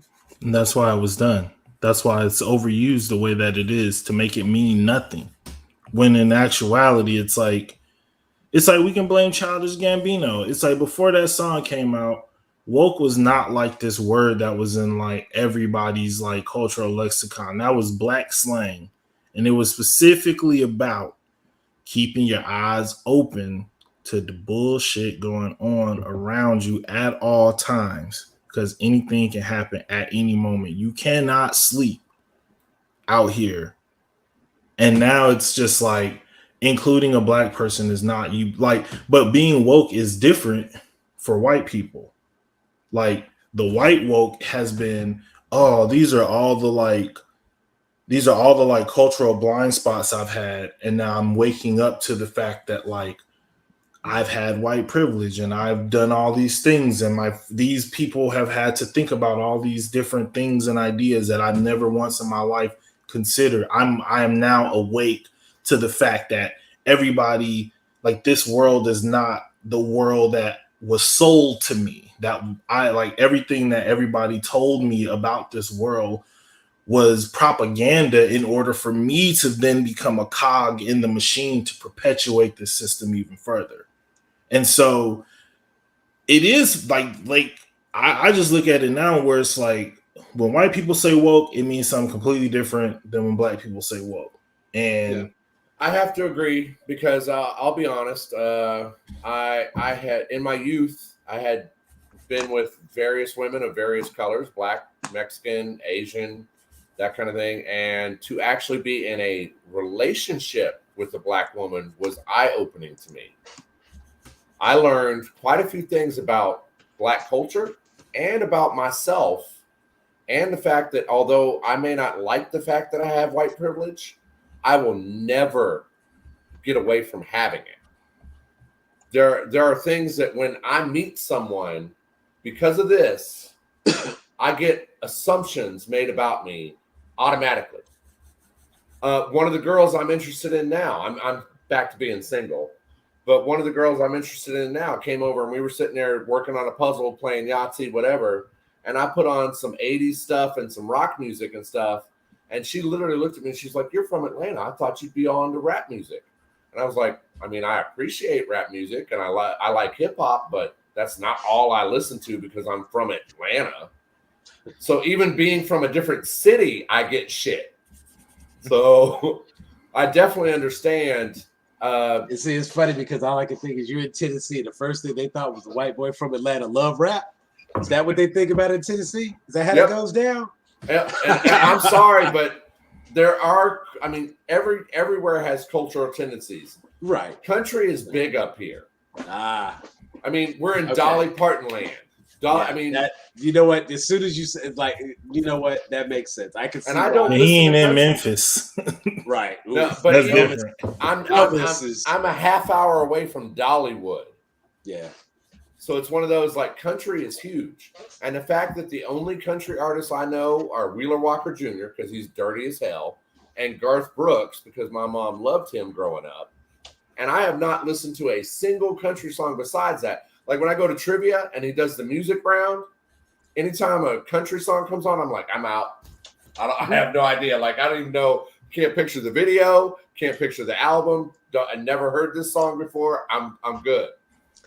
I probably got like Missy comes on, or Megan Thee Stallion comes on, and I'm like, oh, that's this song. And they're like, how do you know that? And I'm like, I'm from Atlanta. Like, I do lean into it sometimes for comedic effect, but being in Georgia, Tennessee, I definitely see a difference. I can only imagine going to West Virginia or Pennsylvania or rural Kentucky.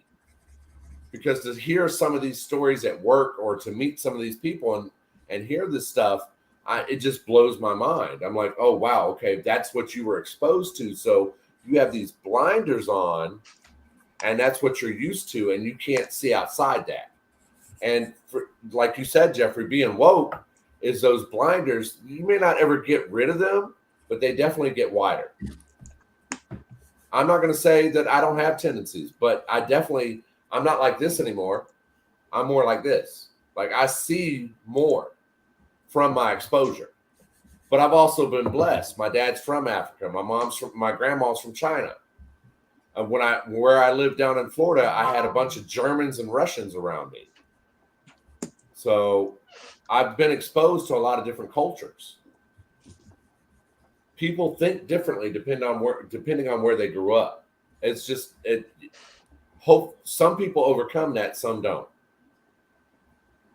Yeah, people think differently, but there's also, some universal truths that are true and some universal truths that are just propaganda. And either way, they like rear their ugly head at the most inopportune times personally. And so for me, like, I recognize all that. Like, I definitely used to be one of those people where I was just like, nah, like I'm confrontational by nature. But I've just started to say, like, you know what? I'm not going to confront people to get them to see me as something that I'm not, to get them to appreciate something that they don't. It's like, if you don't see this and think that it's something that should be celebrated, then that's fine. Just like go over there and don't celebrate it. But I'm going to hang out with people who do want to celebrate it, and I'm going to spend my time and focus on people who do want to celebrate it. And like everybody else will just be missing out. You know what I mean? People limit themselves without realizing it, and I think it sucks because you're missing out on so much more if you just opened your mind.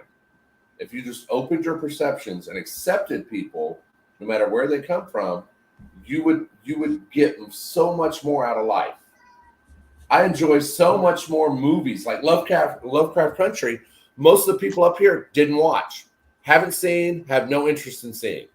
One of the best shows I've ever seen in my life. I was upset, like literally mad when I found out it got canceled after the first season. I thought it was an amazing show. What is that on? HBO Max. Okay.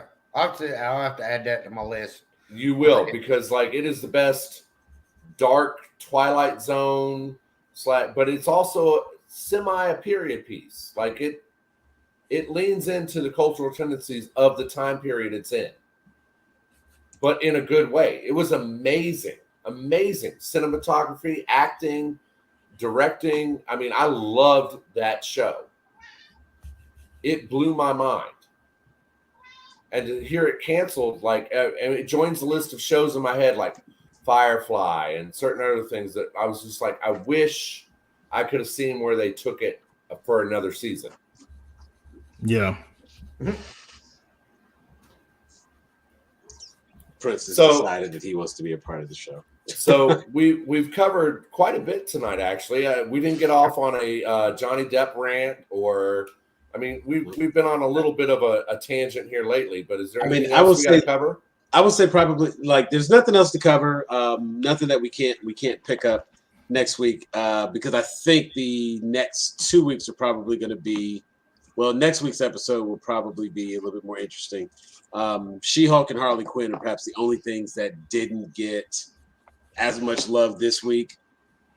There's a few things I could have said about She-Hulk, but nothing that was just so imperative. If you watch the episode, you already got it.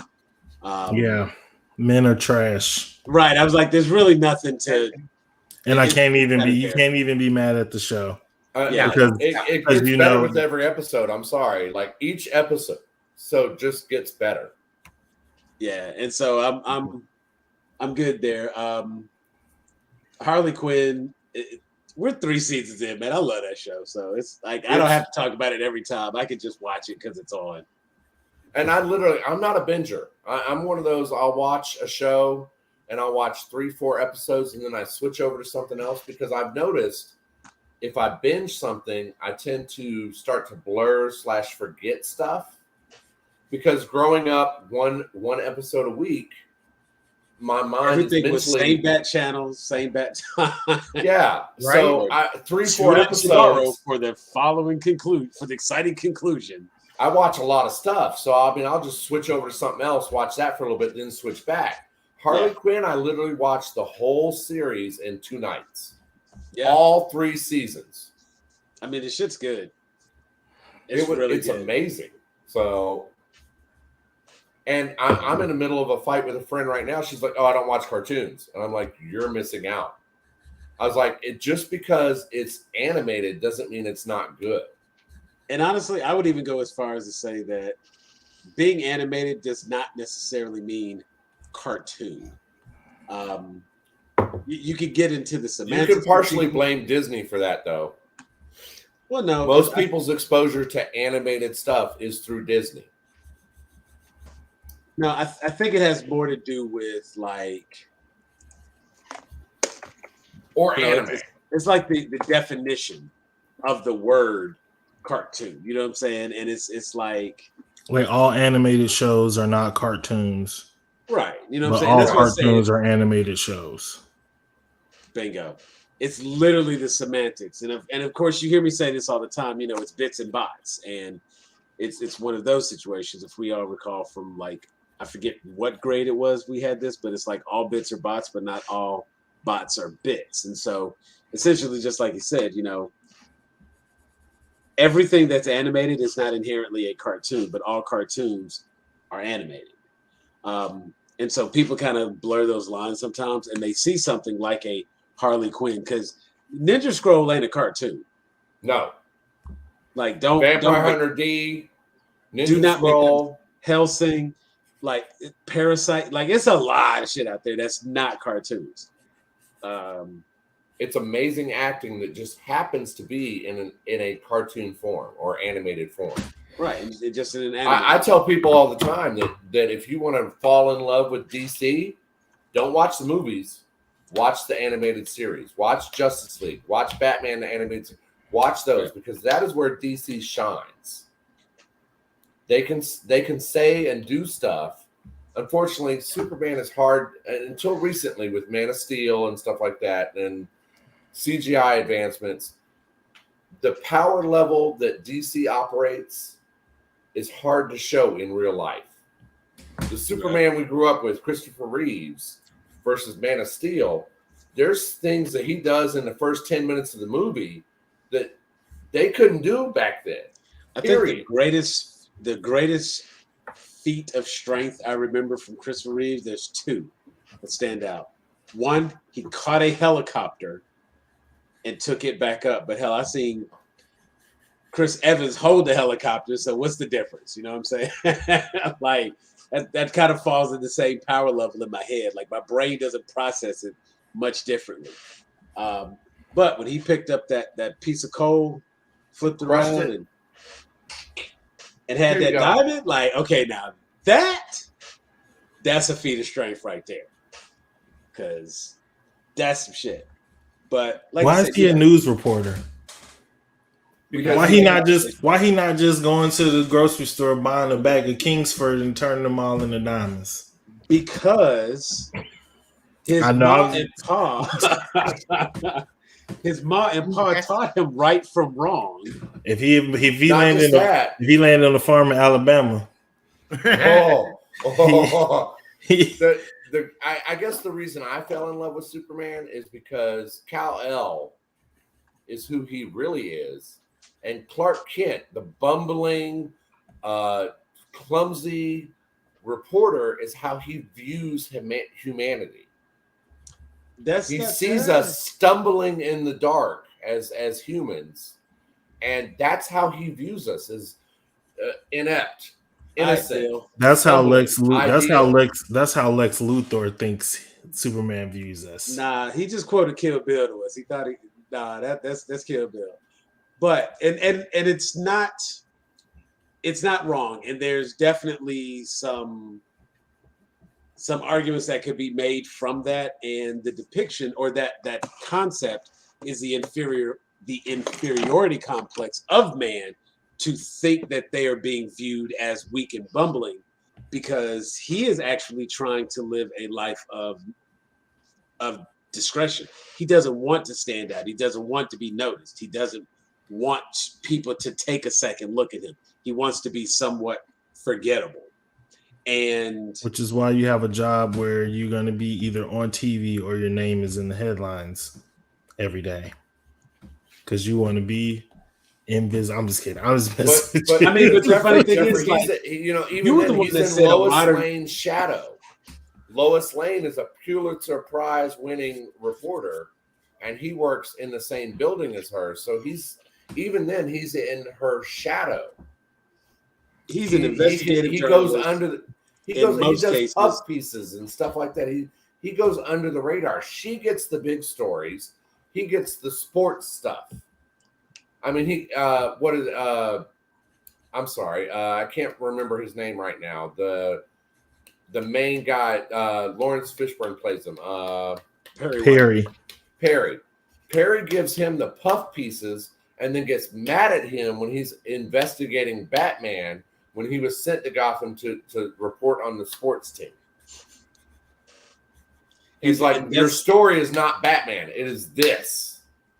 Lois gets those stories. You don't, Clark. So yeah, because he spends so much time being Superman, he don't actually be writing then. No. But I mean, how long would it take him? I don't know. Then why he ain't doing it?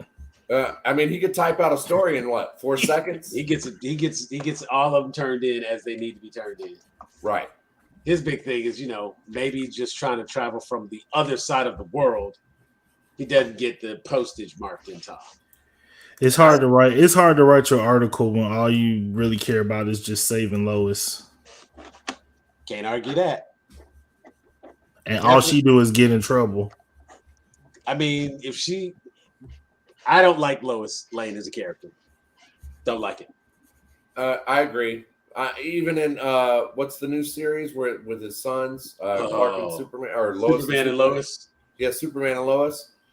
I think to myself every time that he has trained his ears to hear her heartbeat exclusively.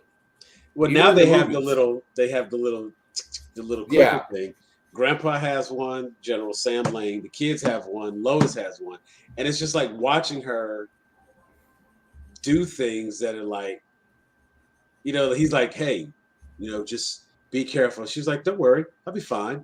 And if not, I have my clicker. Like, no, bitch, that is not how we operate. Right. How about you don't do anything that's going to put you in harm's way? I don't need you pushing that every 10 minutes. I need to be able to do this.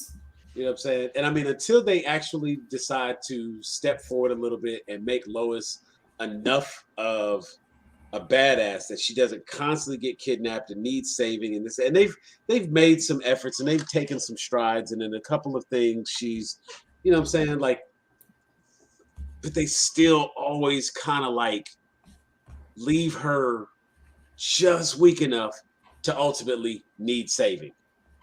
Stop wasting time with that. You got Wonder Woman over here. Why are we even looking at Lois? Anyway.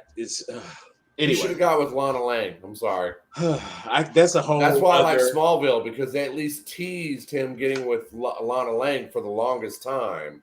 You know the funny part? I think they were a better fit than Lois Lane.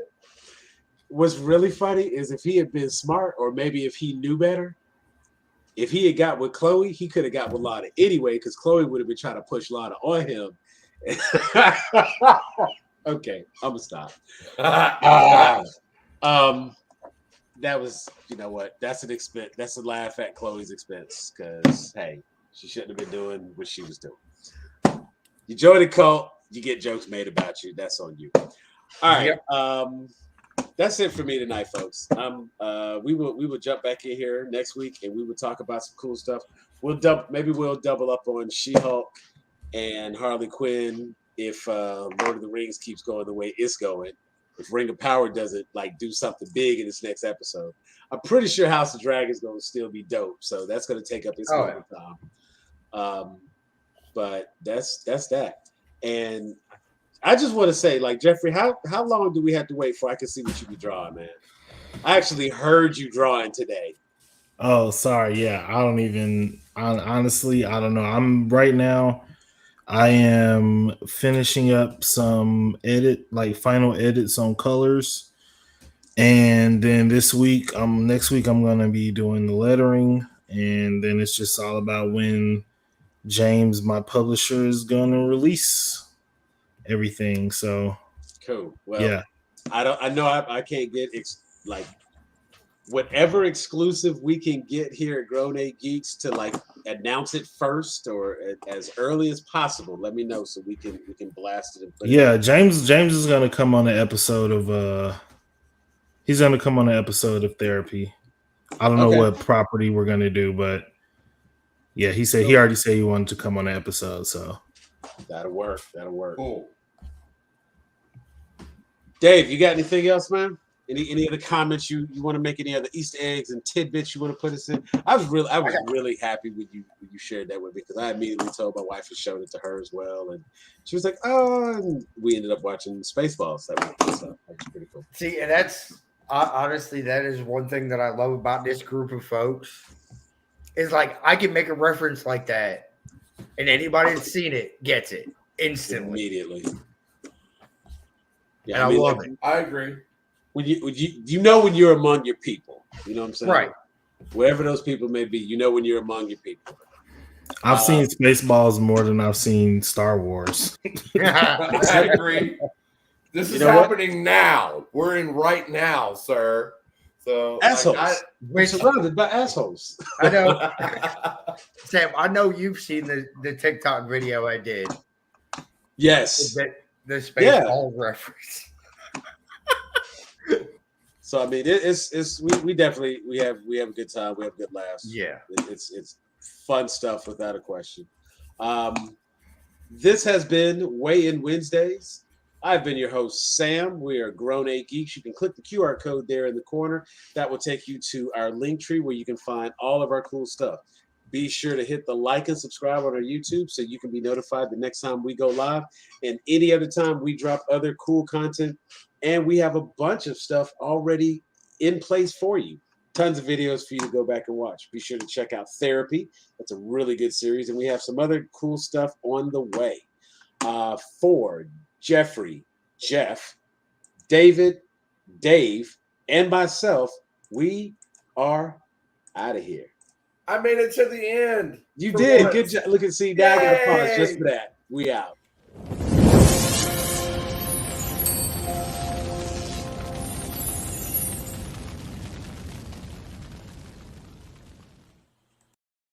The end broadcast.